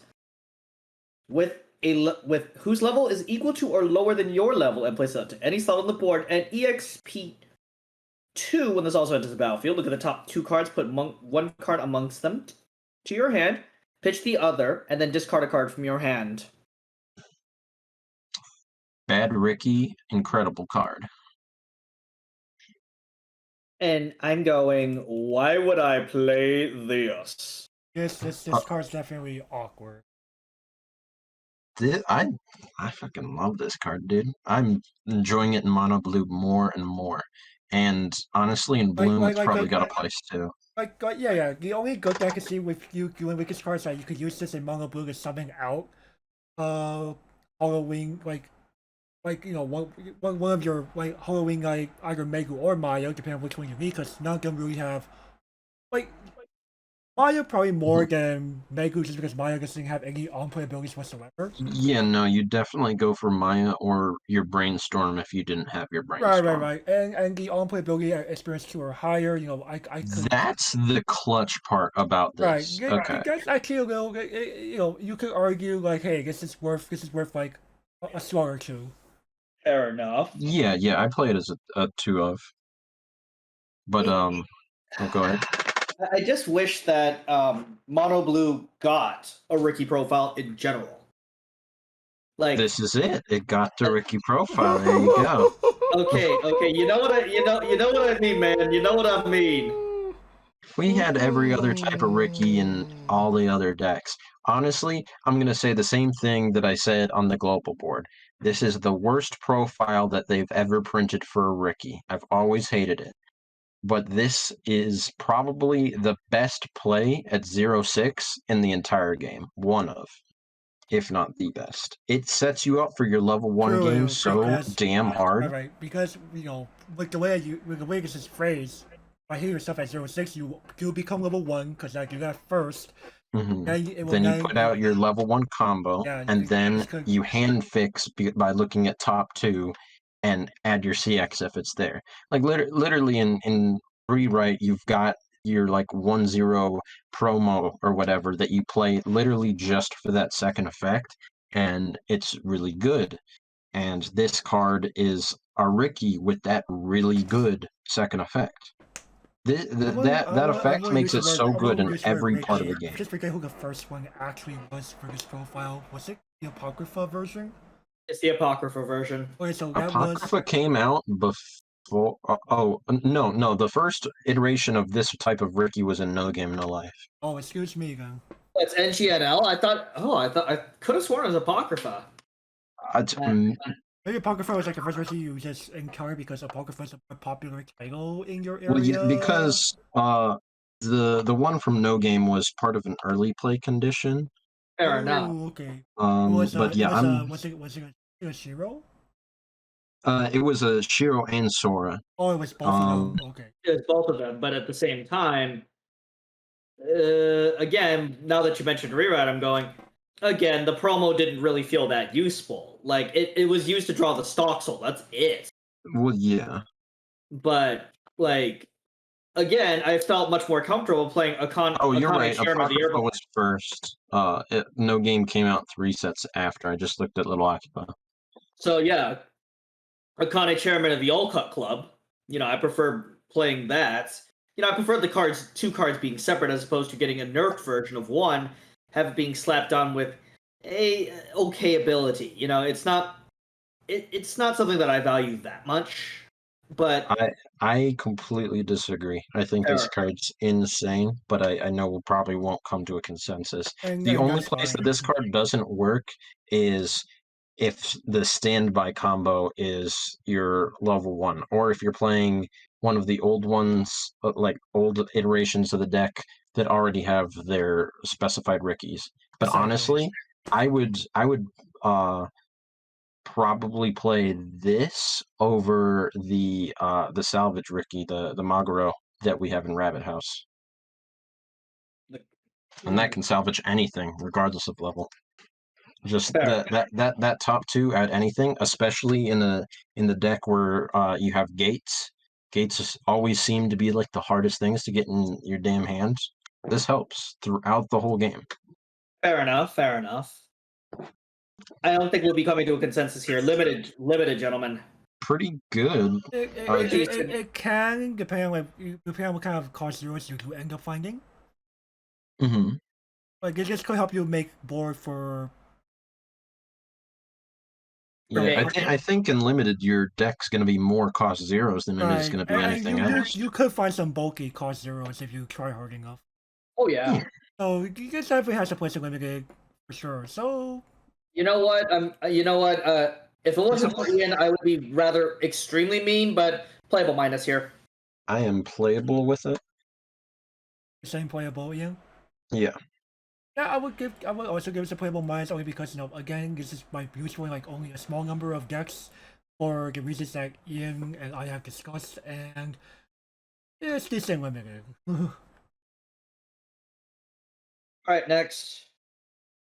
Rabbit House Reinforcements, also Spriggan's Megu. 0/0/500 power, Ballet and Bloom.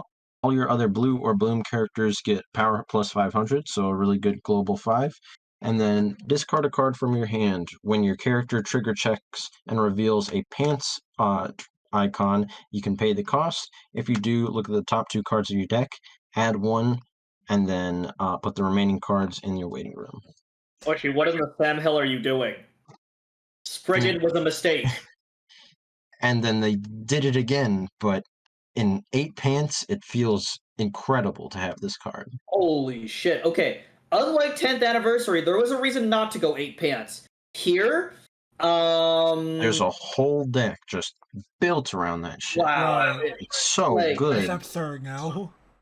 Like, it's so good. In fact, I honestly have to say it honestly rivals 10th anniversaries. Like, there is so little reason to play 10th anniversaries version over this. And like, that card got a choose one of what, 3 or 4 on the ban list? Choose one of 3, yeah. Yeah, choose one of 3. It's the obvious choice. Mm-hmm. It's the obvious.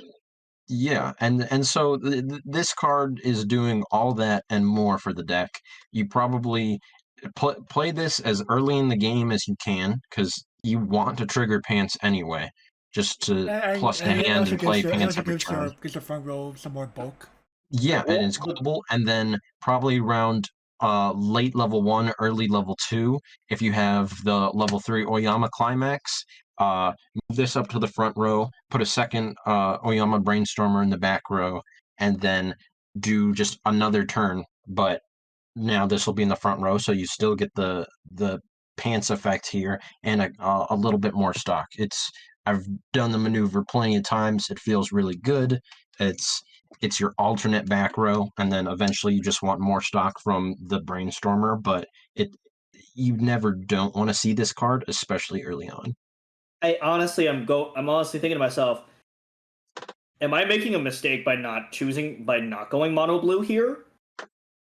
Like, it's a solid enough card to really make you ask that question. All viewers should consider, just if they've played against 10th Annie or played with 10th Annie, they should probably know how good that back row turn my pants into a salvage is. This feels really similar, and like I was saying before, I've had both of the decks, and this deck feels like it has more tools than the blue deck did. So 10th anniversary has a lot of good. 10th anniversary the 8 pants deck has a lot of really good tools. Like Mhm.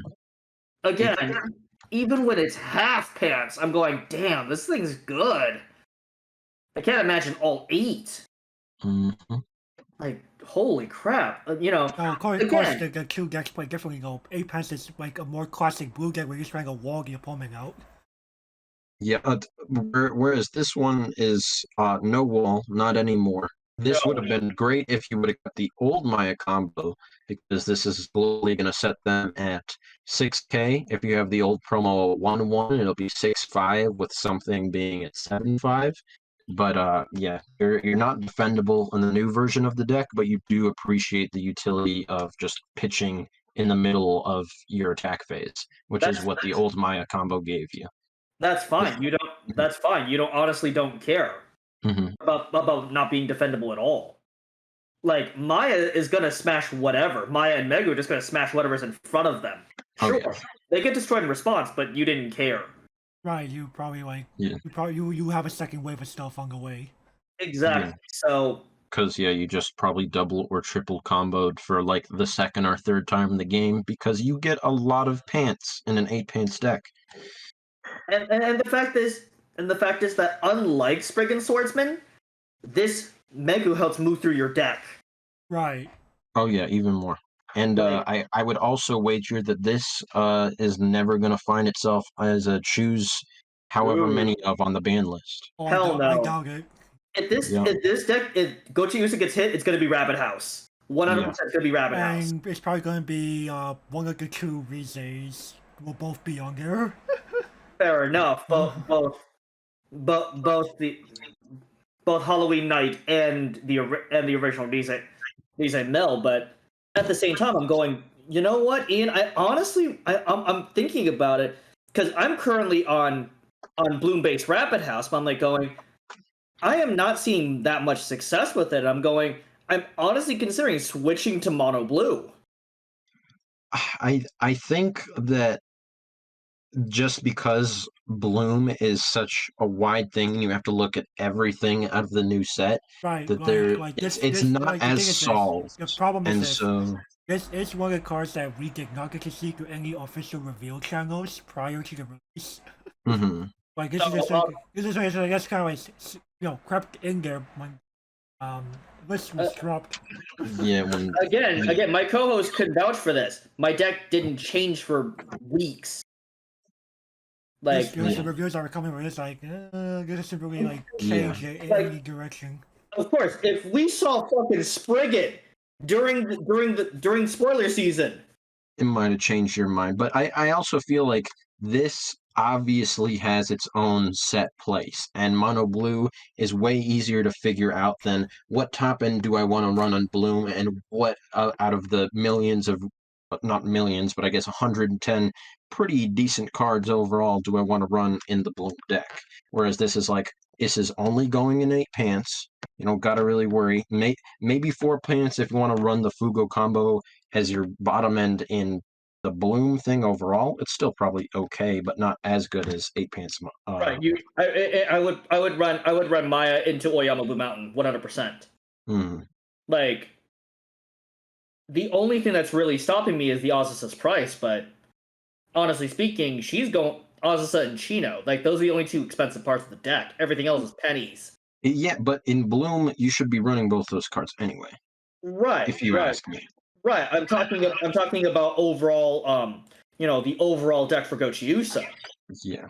Like, I usually am one deck and I'm done, for a particular set because I have so many of them.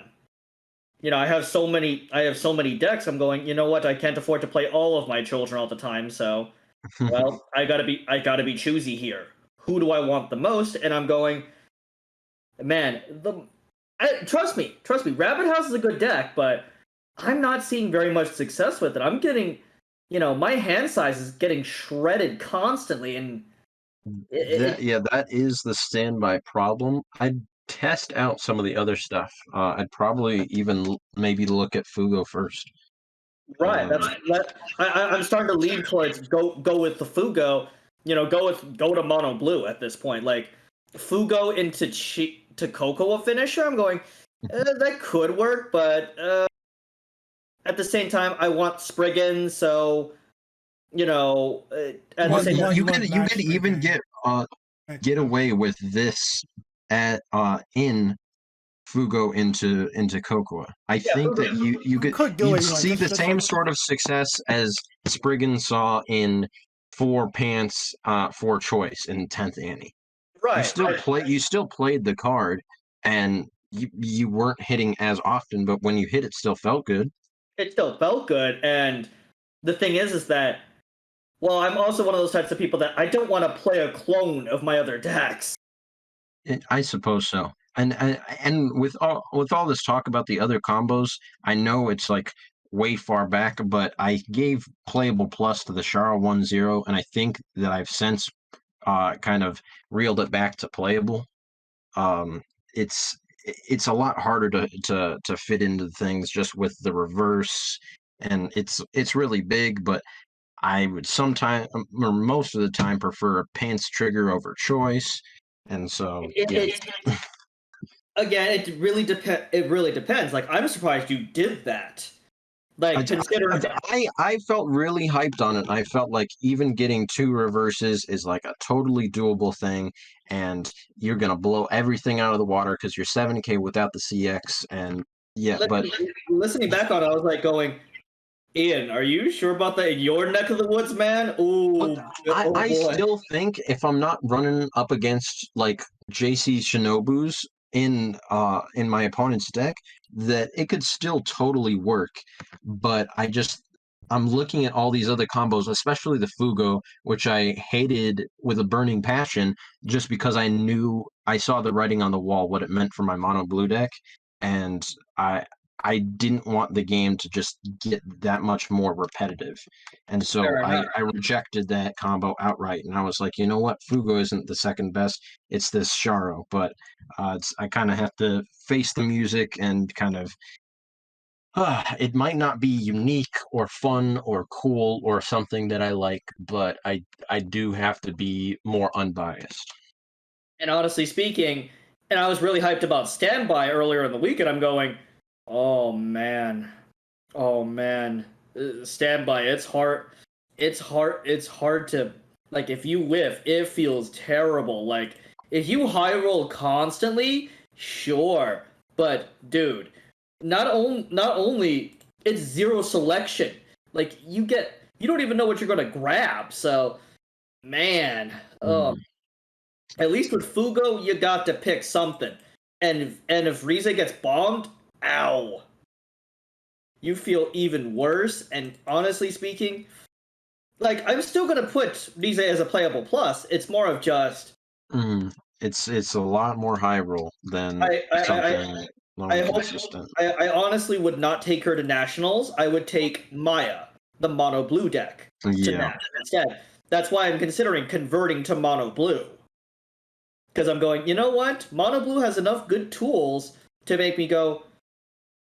It might be like, well, isn't this just an inferior 10th Annie? I'm going, no. No, it does things differently from 10th Annie, and its finisher is more consistent than 10th Annie's. Like, sure, Aincrad, Kirito, and Asuna is amazing if you can mill 3 to 5 climaxes. If you don't, 3 to 5, oh boy, I think 2 is like, thank God, like you're praying and being like, that was a good hit. 3 to 5. no, Gavin wants people dead. Okay, yeah, but that's why you have 2 or 3 of them out on your board, not hitting 3 to 5 on one. That's pretty sacky. I think that's more sacky than standby combo here. Yes, it's ludicrous, but at the same time, I want them dead. I want them barbecued, man. Yeah. But at the same time, it and I'm like, honestly speaking, I kind of want to build mono blue, and I'm like, it's fun. It's still my favorite. I hate the level 1 replaced my favorite card, but it's good. And ironically, this will be the first deck I've played with Fugo in a while. And man, it'll feel better than playing Yotsuba combo. Oh god, Itsuki, we'll be reunited soon. But yeah, to cut the ramblings and to make sure we move on, this is definitely a playable card. Oh yeah. And in a limited context, I'm pretty sure there's like I think there's 3 pants in the deck, and one of them's a climax common. Yeah, Two of them are climax rares. Wonderland You could, Encounter is a climax combo. yeah, it wouldn't even be out of the realm of imagination to just run those blankly if you pulled like 3 of this uncommon. Definitely. I Yeah. do it. Yeah, it's still a playable card. And I heard Gavin's, it was like there or something. I think both of you are gonna glare at me. We're going even further beyond. Playable plus. We're Like, going. I could see a rationale because again, being able to convert a pass trigger to also include a different clause of like doing something else on top of that, that's pretty neat. It's solid. I just thought that you would hold that for things a lot more splashable, and I think that this is relying specifically on the Maya level 1 combo. If I had to like justify it, I would argue it's just because this could be a thing that could like push him to literally switch over to Mono Blue. That might be why. Sure. Damn it, he knows me too well. Damn it, he knows me too well. Like, yeah, if this is one of the things that could convert me, I'm like, you know what? Screw it. Yeah. Converting one trigger into another trigger in any set, just look out for that. It's not a conversion, it's an addition, it's an enhancement. Yeah. Like you're not doing this instead of the pass trigger. No, it's more of going from standby to Mono Blue. Right. Well, I meant more of like the effects itself. It turns this into a top trick. I'm referring to Ian's like using the word conversion because Megu and Kirito for that matter do not convert pass triggers to say something else entirely. Well, I would argue that the Kirito turns it from a pants into a gate. No, it's a pass and a gate on one climax.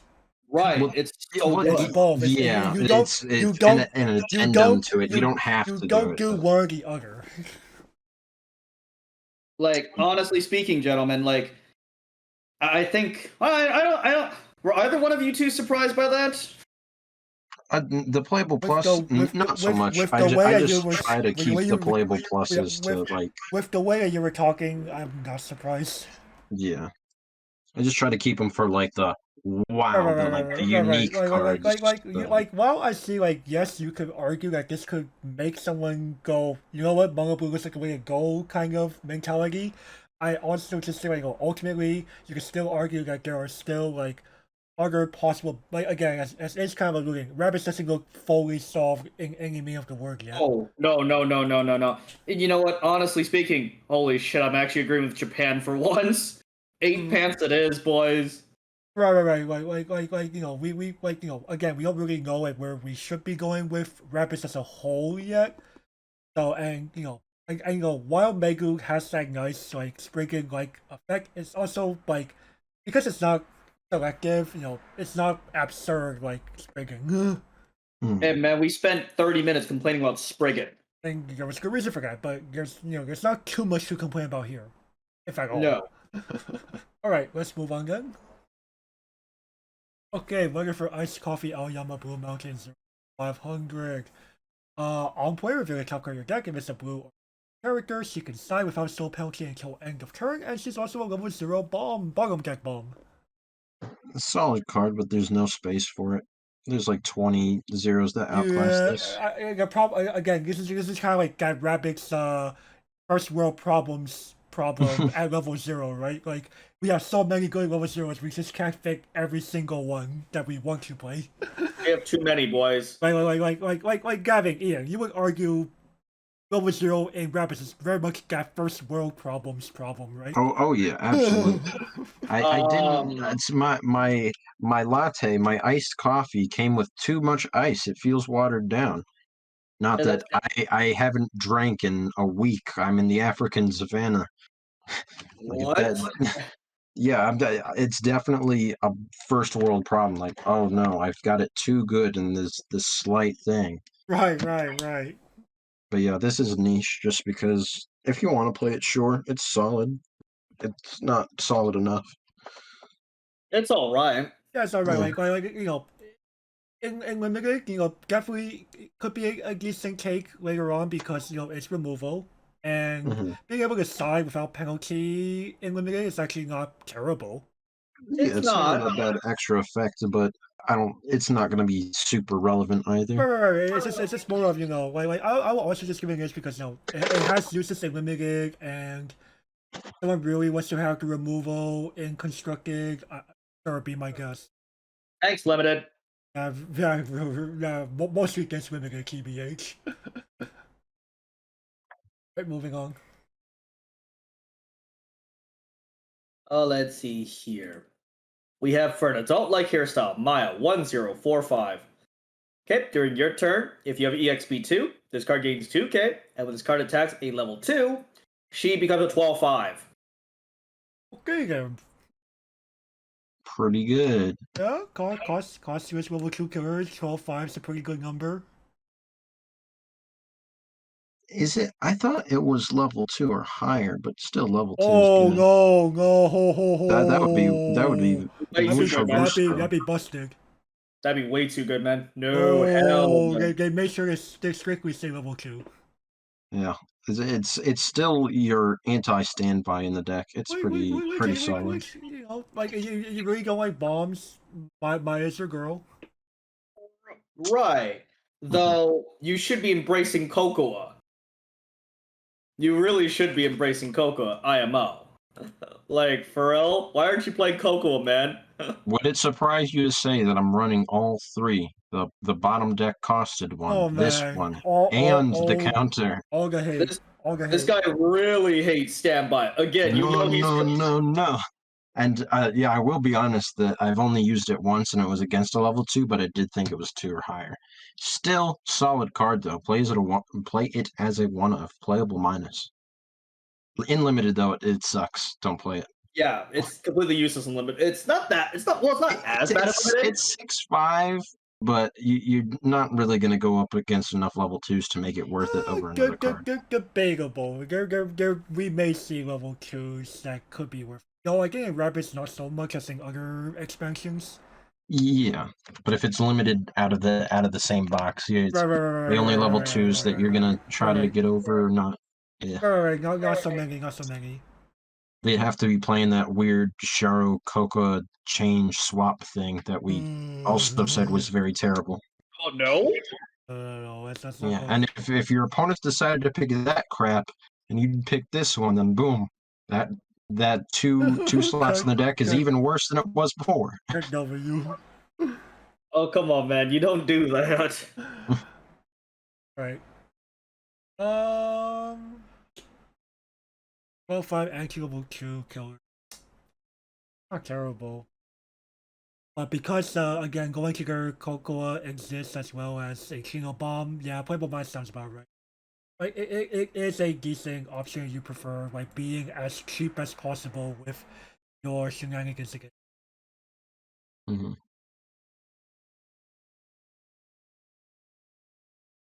Right? Level minus, considering the environment we're in.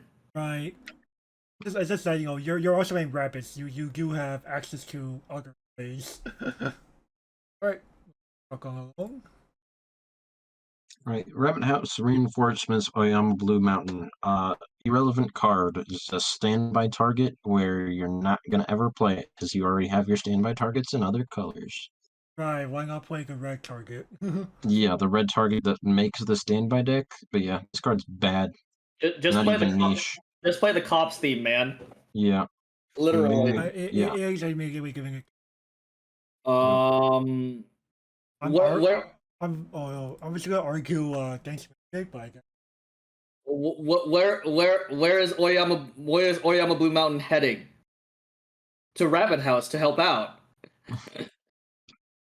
Looks like she's eating their sweets. I know, right? She's taking all their good stuff, like she's taking slots in the deck. This is the behavior of selectors and degenerates. That's why I'm going. Oh, I can't, man. Pepperoni, it is. Right, let's here. Special blend ring market. What in the hell happened with the numbers here? Excuse me. Come on, man. You need to start doing these at no o'clock. That would be a really nice 0-0, I gotta say. I had no choice, man. Hello. Okay, anyways, it's a 2-1-2 down thing. Level assist. When your character's trigger check with this requirements like a pass trigger icon, you may draw 2 cards. You may draw up to 2 cards. And if you do, discard 2 cards from your hand. And although, pay 1 rest of this card. When your other character with Aoyama in this card game becomes reversed in battle, and she's in your back row, you may pay that cost to rest her. Unlike Spriggan, I'm not impressed with what this adds to paints. This is a little late. Yeah, it's a little late. It's a little late. Your Oyamas don't need reverses, and they restand themselves. So just side attack on the second attack, and you're fine. Or it's more of what Aoyamas are really worth saving besides maybe a level 3. Maybe they want you to do this with Time Machine, which seems really stupid. Also, Machine for real, man? No. Playing Time Machine at level 2? Question okay, mark? well, listen. I'm not saying it's good. I think that this card is bad. But maybe that's what they're headed for, because that's the only Oyama card that needs a reverse. No. It's when this is meant to saving Aoyama. Yeah.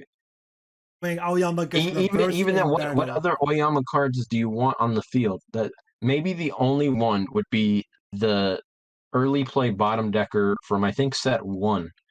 It's like a 2/1 6500. Yeah, a 2/1 6/5. Like, what's honestly speaking, I actually consider playing that card in mono blue because I'm like going, well, she's great. She's great for EXP, man, and blue kind of struggles for experience.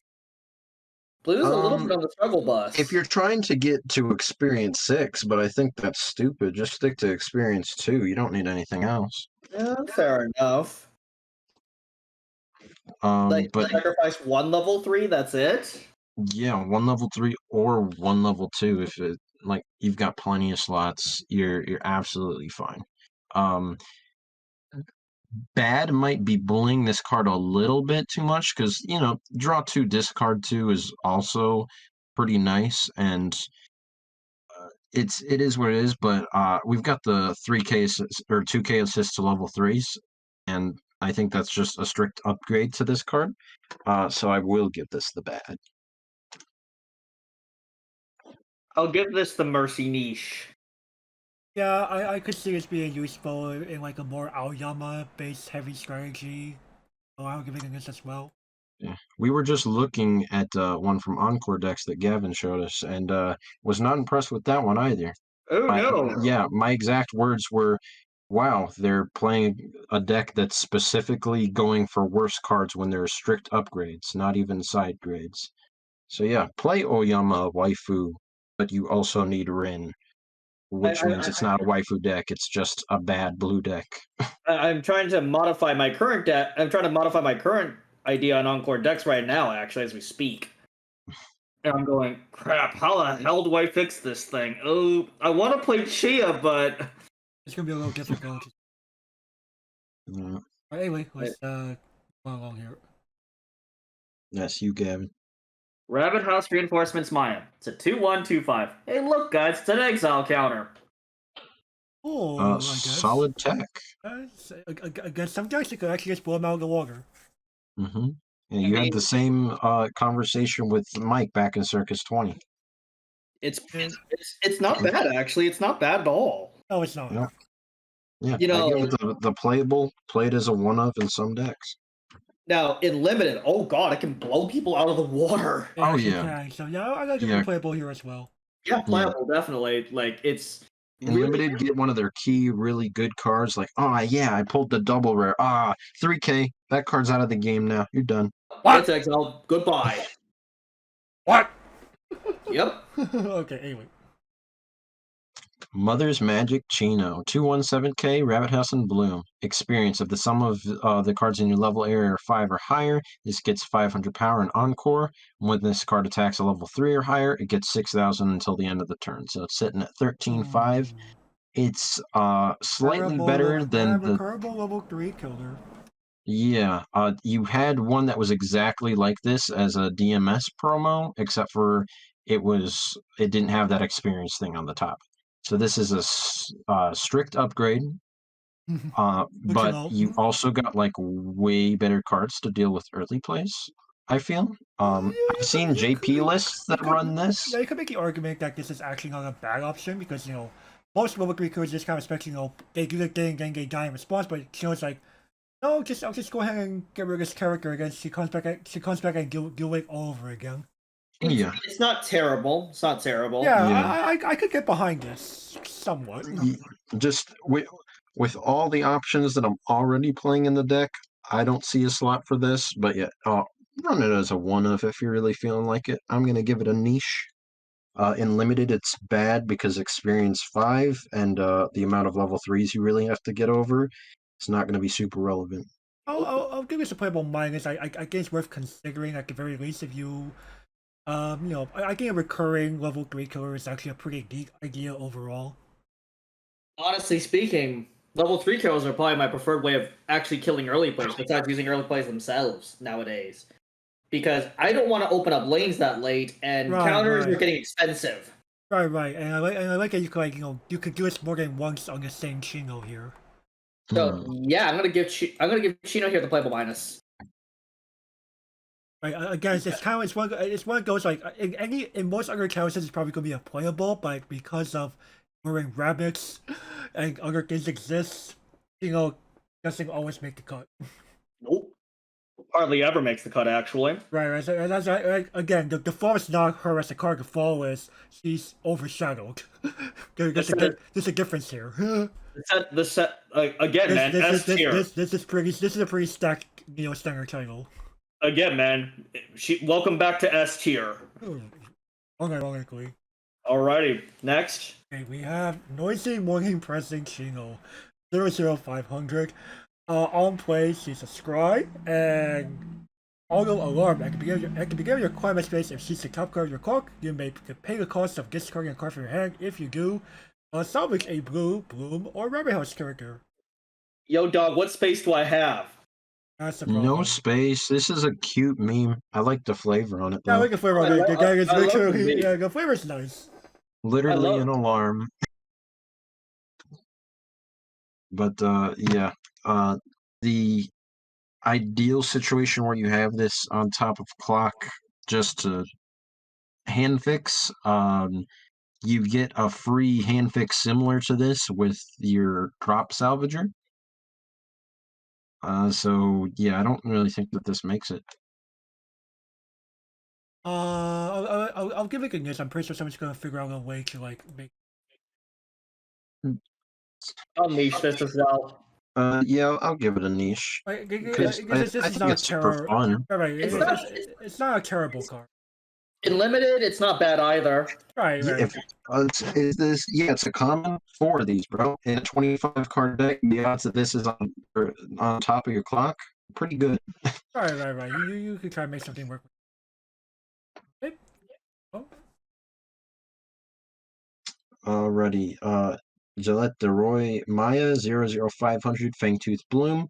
When this card is placed on stage from hand, if your opponent has one or fewer other characters in their front row, choose one of your opponent's cost 0 or lowers in their front row and put it on the bottom of their deck. And then when this dies, you can pay 2 and search your deck for a blue or bloom character. So this is like the specific card I was referring to versus Wonderland Chino, where you could be paying 2 to search your deck and doing other things earlier. I still don't think that this is like a crazy good card, but it's a good going second card against runners if your meta's runner heavy. Bro, this actually does dispose of Halloween Night Chia. Fair enough, but again, that's a very specific situation. It really is. It's any runner though. I mean, in a constructed way, in limited, like who.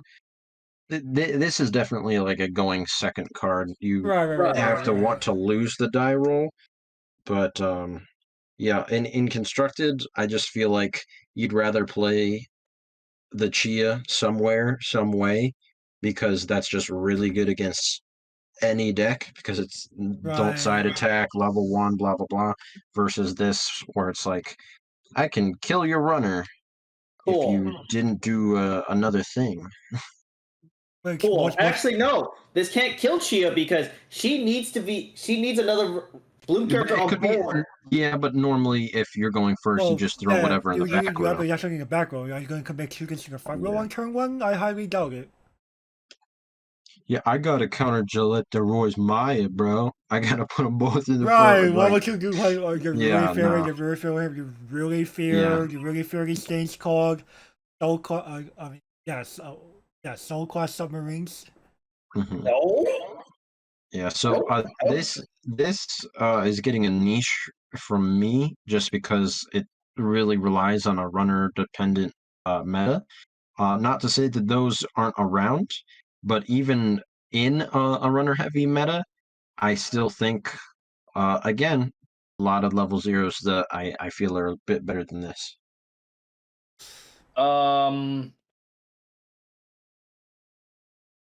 Where is Maya headed to the snowball fight? Oh, he's sleeping on this card, bro. Oh, I again, really, again. I really can't get behind this card either. Like, that's the Well, broken. yeah, I feel the same This way. has broken But calculator. It's only good on the first turn that you're going second. but I think that's like the specific definition in my mind for a niche, which is like it's These only are good in like these are the tactics of heretics. Oh, I'm sorry. I cannot be nice to these kinds of cards. Like I don't see that. It's like runners. No, runners die constantly here. Runners die constantly on my kitchen table. Oh, you play runner? Sure. Here's 3 level 0 clock bombs. yeah, but then you're like bleeding hand also. No. So if you don't commit to that, but anyway, yeah, we've said our piece on this one. Let's look at the next one. Oh, study time Maya 00500. When this card attacks, choose one of your guys and give them 2k. And at the beginning of your opponent's attack phase, you may pay 1 and run to back row. Wait a second. Why does I can't remember. Why does Maya have wild geese in her hand? She It's because she went to Charlotte's place and Oh, right. Study time. Right, it's study time. Yeah. Incredible card. Where the hell do I put it? Literally, I've been waiting for this specific profile, this gain 2K, run to back row, but it doesn't fit anywhere. It's a really good profile. Yeah. It avoids the whole, well, what if your opponent tri-fields like a maniac? I don't care. I'm running the back row. Yeah, but it just even if your opponents do that, it just doesn't work in any of the new decks. Tell me a deck this works in, because Mono Blue wants the stock. So paying 1 every time to run is not very great. And you have Spriggan. You have Spriggan, but also you have Chia in just about every single deck that you could possibly want this in also, and that's just better. Right. Honestly speaking, yeah, I want Chia as well, so it's really unfortunate because this card's a really good card. So many sets would love to have this. It's like that first world problem again, right? Like, so this card would be nice if it wasn't for the fact that these other things have already existed for a while. Yeah. Or like so that's a niche from me. Niche from me and a cute wild geese card. We don't have enough of him on cards. I'm gonna make a bigger argument. I think like in limited this is actually a bit of a staple card. Oh, limited? Yeah, this is pretty fire. Because you give something 2k every turn, and you can always pay that one to a skin. She could be like a recurring character you want to do things with. Assuming you don't cross her on some turns, but and it's on a common also, so this is like your runner in limited for sure. I'm gonna give this a playable minus because I think it's like a staple. Thanks, limited. Playable minus it is, an all-star unlimited. Right. Okay. Yes, Gayete Roy Chino 001,000. On play, mill the calculator deck. If it's a climax, search for 2 DOS, Ni, Blue, Bloom, or Rabbit House characters, reveal them, and add them to your hand and shuffle your deck. Okay. if you are a Soul Sleeper, you will get the pair of tutors every time. If you are anybody else, it's a oh god, you're rolling the dice there, man. Yeah, so I think I made allusions to this on the top 2 check rearrange drop searcher back in red. That card specifically, why you might want to run this card, like these two go together hand in hand. I'll give my rating right now. It's a fucking meme, bro. Yes, Are you kidding me? It's a great meme nice too. Nice meme. No. If I were not to give it a meme, if that was like off the table, I would give it playable. Like literally, this is a game of swinging effect, but it's a fucking meme. But yeah, I gotta give it a meme here too. It's too risky. It's too risky. I would love to. I would love to use this. It's anti-damage 1, or it's a pair of tutors. That sounds pretty fucking good to me, man. Bro, unlimited max out on this shit. 25 per deck, you're gonna hit the climax. You're always gonna hit the climax. Well, you only have 4 CXs unlimited, man. Well, yeah, still. You play this, you mill one. You have like how many cards in your starting hand? You have 5 cards in your starting hand. The 5 cards in starting hand, draw clock. That's half your deck already. You're getting this off. If you have 4 of them, Tri-field in the front row. No. One of them's gonna hit. You gotta search 2. You're gonna do it again next turn. Holy shit! Yeah, I do like how fearful this card actually is, because for those who like don't know about like the anime or what Gaiete Roy actually is, so it's a pastry where you hide a ring inside and you cut up into even slices depending on how many people are going to participate. And who gets that ring becomes king. You know, that's The what's king. called. Yeah, the king. Roy meaning king in French, and Chino's giving like the order to like I now give my order as king. It's adorable. Yeah. It's adorable. You know what? Adorable, flavorful, and good. If you pull it off. Because the mill one is you getting the ring out of the guy at the room. Correct. I guess I like how fearful some of these cards are. You know what? I'm going to diverge here. I'm going to get this actual playable. Ooh, spice. We all wanted to say it, but we were just too scared. Man, it's either anti-damage 1 or a +1. Let's fucking go, I'm sick with a meme because it's just hilarious when you pull it off. And like I said, man, if you're a Soul Sleeper, you will get this every goddamn time. Mm-hmm. Are you gonna have this madman play Apex Rabbits now? No, that's my deck, damn it. Deck, damn it. No, I'm still no, dude. I'm still trying to get him on 8-bar pre-Kone, man. No. We go spicier. We go 8-bar rabbits. Oh boy. And you go have him play this card unironically. Fucking hell, he's gonna be like, yo, Chia combo, man. I'll kill you with Chia. I'm like, shit, you got me with Chia, man. Chia good. Alright, moving on. Alrighty then, baggy uniform, Chino, 001K. Alrighty here, you may tap one of your other untapped Luma Rabbit House. You may pay the cost. If you do, choose 1 card in your level area and choose 1 card in your grave and exchange their positions. And you may pitch a card and sacrifice this to salvage a bloom, or rabbit house. This is for those who don't have the balls to play without that level fixer. Yeah, although it is a pretty nice card. Yeah, this is decent. It does that, and it can also exchange herself for anything else. Yeah, a salvage in mono blue is not something that you come across too often. The drop salvage is really your only, that and your combo. So spamming this, you're minusing 1, but you can still get it. I mean, this type of card's a staple in Raid Zero. Mm-hmm. Why couldn't this be a 1/0 that attacks for 7/5 and level swaps?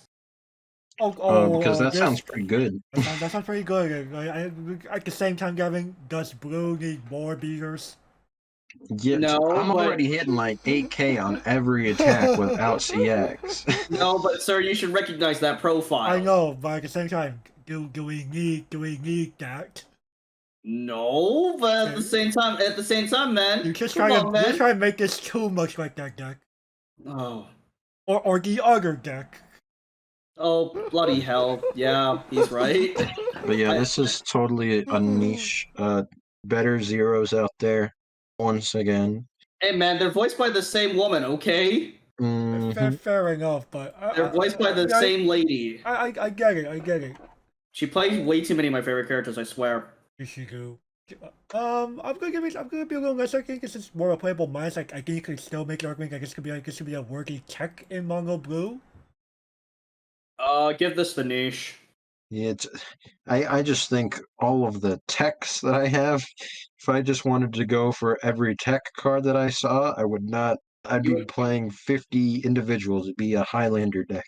Oh boy, baby. Well, if any time it's gonna be able to do it, Rabbit is a good candidate.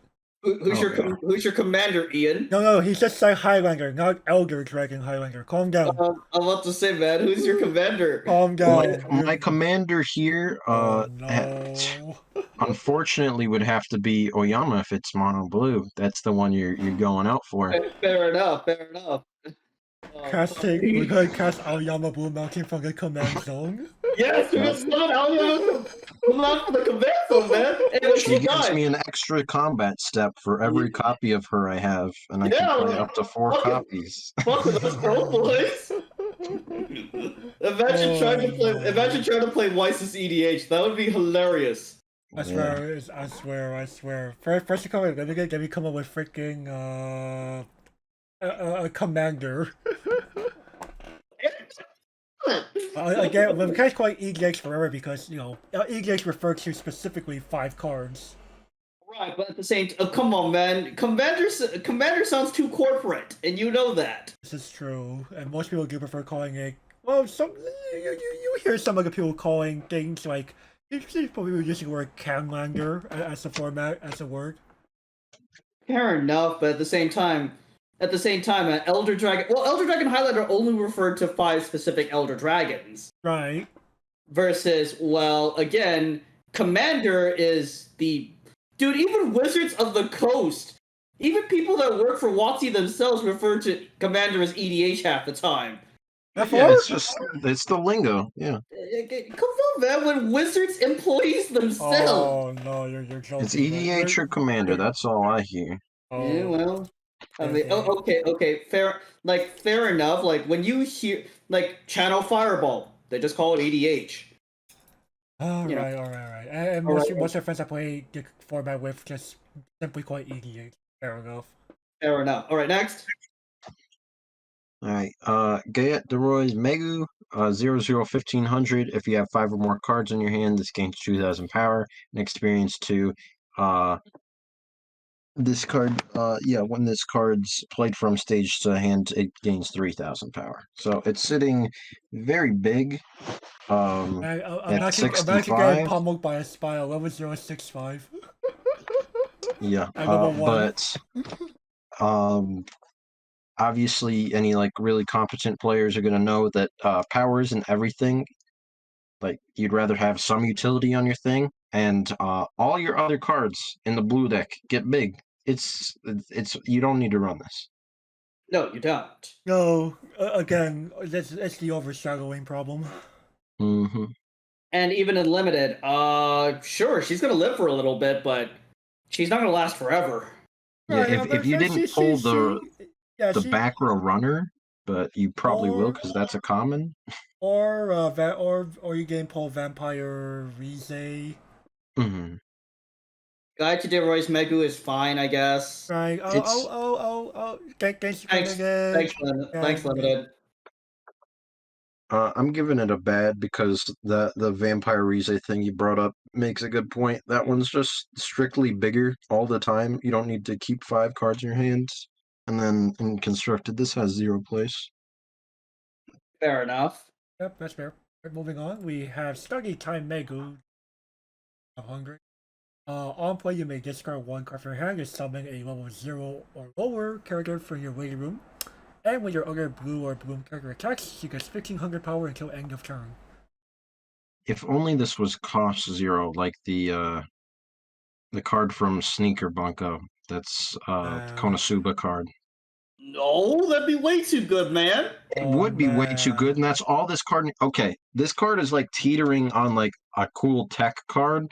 I've considered putting it in my decks, but it doesn't make the cut because it's level 0 only. But if it was cost 0, that would be fucking sick. Right. And that'd be a little too good, you know that. I mean, that card in Sneaker Bunko wasn't even all that crazy. If you got that and the 1500 power on attack, then maybe, yeah. But I don't think it would be insane, but it would definitely be good. As it stands now, though, this card's niche because maybe somebody will put it in. It's a cool effect, and in limited, you're probably going to be pretty heavy on level 0s. I will have a buffing them up still. Again, easy hangout like extension like a brainstorm or something, I suppose. I'll get this the merciful niche. I'll be merciful here. But there are some strategies that this could definitely. All right, next. The barista who became a rabbit, Nin Mate, 104k. This gains 500 for each of your other blue and bloom characters. You may discard a card from your hand. This card gains 1,000, and the following ability: when this reverses the battle opponent, you may draw a card. Discard Climax specifically? Yes. Discard Climax specifically. Oh, jeez. Yeah, another Pants filter, the 10th one. Yeah. We don't need that many. How many filters do we have? Yes. Yeah, we have too many of them, dude.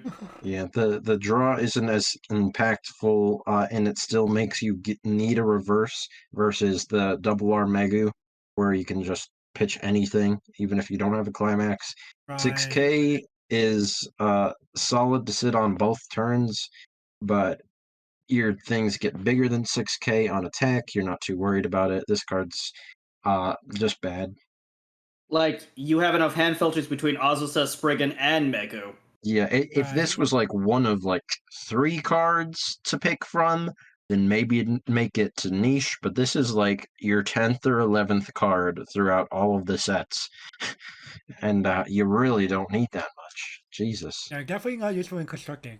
So in limited, 106k with a full board with the ability, that's not too shabby. That's not too shabby. I'll give the It's not too shabby, but then you got to look at all the other cards. And in blue, if you're not big on attack already, you're giving other things on attack. Just look at the run to back row or the card we just reviewed. Right.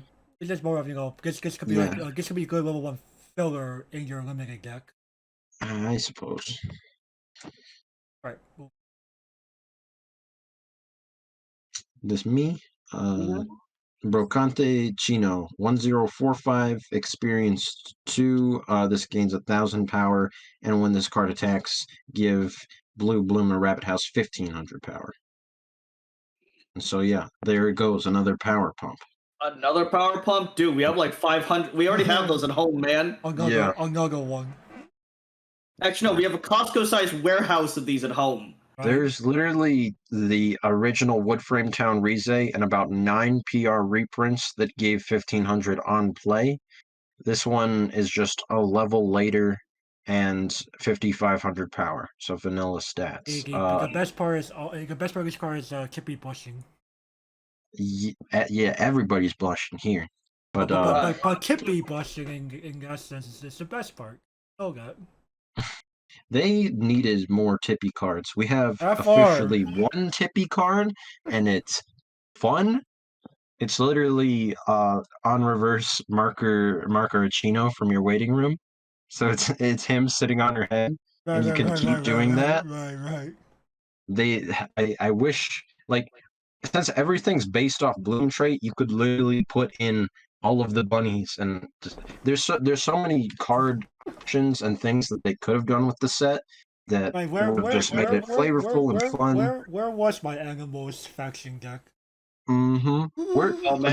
Where was my freaking Phantom Thief Lopin? Like, I know we had them in the costume, and we had a promo all the way back in set 1. But there could have been like an 8-card package in yellow-green to really buff up the deck that was purely based off Lapin in her own TV show and the characters trying to like pose as her and be as her. It would have been so cool and flavorful, It and maybe they would. could have done something with the old promo. And like, if you have this specific card in your clock, or reveal it in your hand or something, do the cool effects, but they didn't. This Anyway, and lost opportunities aside. This card definitely is not going any constructed deck. Limited. I think it's decent, so It's alright. I'll give It's it alright. I'll give it the knees. it's another thing that needs experience too. Can I But go get you my I'm milkshake limited? Thanks, Limited. Yeah. I don't like it. I think it's bad with All right. all of the cards that you could just say yes to and limited. Like, this is nowhere near the top of the Okay, list. that's fair. If you want to argue that. Okay. One, we have regular customer Aoyama Blue Mountain 217,000. On play, you have 4 other blue characters on the board. That's kind of hard, Bushi, if I really have to be honest. Choose one blue or blue character in your waiting room, and you may play it to your stock. And attack, choose one of your blue or blue characters, and gets power plus X until end turn, where X is the number of your blue and blue characters multiplied by 500. Wow, look at that. A power pump. Is this the first one we've seen in the set? Maybe it is. Maybe it is. As I just harped on about, so many cool, flavorful cards and fun cards that we could have gotten, but instead we get our 20th power pump. And This card's bad. I'm tired of seeing power pumps. No, man. There are only regular customers in this cafe. Mm-hmm. I had to pick the neutral good one, man. Fair enough. Yourself, sir? Myself. Aoyama Blue Mountain is not the Aoyama Blue Mountain we know. He is actually a merchant from Ghana. Damn. Moving on. Alrighty, special blend Oyama Blue Mountain 218K. Let's see here. If you do not have another bloom or bloom, this does not untap during your untap step. Kind of hard, Bushy. If this card attacks, this gains X power, where X is the no. A self power pump. Wow, even less utility than all the rest. I'm not gonna finish this one, man. That's how bad it is. I hope you gentlemen don't mind if I don't even bother finishing. Yeah, no, it's not worth it. Alright. This is a complete waste. I'm just going to slap these on here. If that was a really quote, he could go ahead. No. You're saying we deserve a quote? I was gonna deserve the quote. I'm tired of quoting power pumps at this point. True. Oh, Okay. dude, it's gonna be more quoting power pumps than praising good cards. It will. But hey, we're almost done, people. Alrighty, next. Rabbit House Bloom. 1/1 blue event. Search your deck for up to 1 climax, reveal it, add it to your hand. You know what deck could really use this? Which one? Best shot, boys! Oh, That's true. fucking right! This is unironic best shot support. Everybody knew it, everybody wanted it, everybody loves best shot. If you don't know best shot, if you don't know best shot, don't worry about it. It's trash. Nobody likes it. It's complete garbage. And man, I have it full foiled. 109Ks. Not far. 10 Not far. at all times. Oh, good. Yeah, 9Ks, 9/5s, on reverse effects on both you and your opponent's turns. How are you killing these? How are you killing these creatures? You don't. Yeah, all you gotta do is give up a climax for the entire game. Yep, you exile the climax, sir. And get 5 specific different cards on the field at one time. What's funny is that, that could ironically fit me because I do engage in photography. It's best shot support. I'm going, you know what? I told him about it. He's all like, dude, it's best shot support. Yeah, and it's not just best shot support. Like, non-memes aside, if you're worried about getting stuff in like an 8 gates deck or standby gate or whatever, you can totally do this. Yeah, solid definitely. card. Yeah. For some of my lists, I've had it, but slowly been working its way out. But yeah, if you just want that guarantee, totally good. But that's less important than best shot. For sure, Exactly. for sure. Like normally I would give this card a playable, but like I think because of like how few decks appreciate this, I'm gonna give it a playable minus as a result. I'm at that same point, Rin. I mean, its best use is best shot IMO, so Right. But it's not like before you were Like rating things lower because they couldn't be splashed, but this totally can. Like I say was saying, you know, something like 8 doors or even like 8 choice or something wouldn't mind this. You I got to wouldn't fix for mind it. blue somewhere, but you can totally do it. True. Yeah, You know you'll what? I'm figure gonna out give a this way. playable minus as well.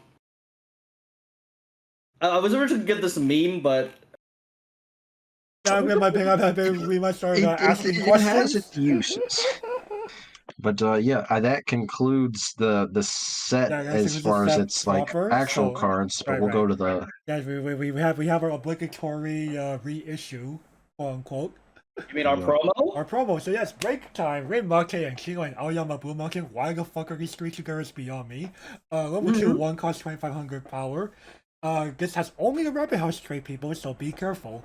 This is just a refresh cover for Rabbit House, which they already had, you know, against a reissue of that card. Yep. It's better art. I like the shininess in my sleeves, but yeah, it's nothing new. It's Right. probably the least interesting card out of the 4 promo reprints that we got, Right. mostly because we right. just got the Bloom free fresh counter. Right. Hey Now, man, Like in mono blue, this does matter in yeah, both there are mono definitely blue decks where this yeah. beats out the other one. Rabbit right. House Rabbit likes House this one and- more, mono blue. Yeah, correct.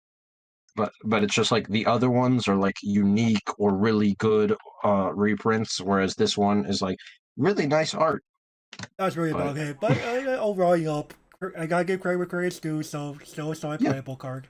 So yeah, totally a playable card. I love free fresh counters. Right. But it's like if you look at everything else that you could have gotten, it's like kind of boring.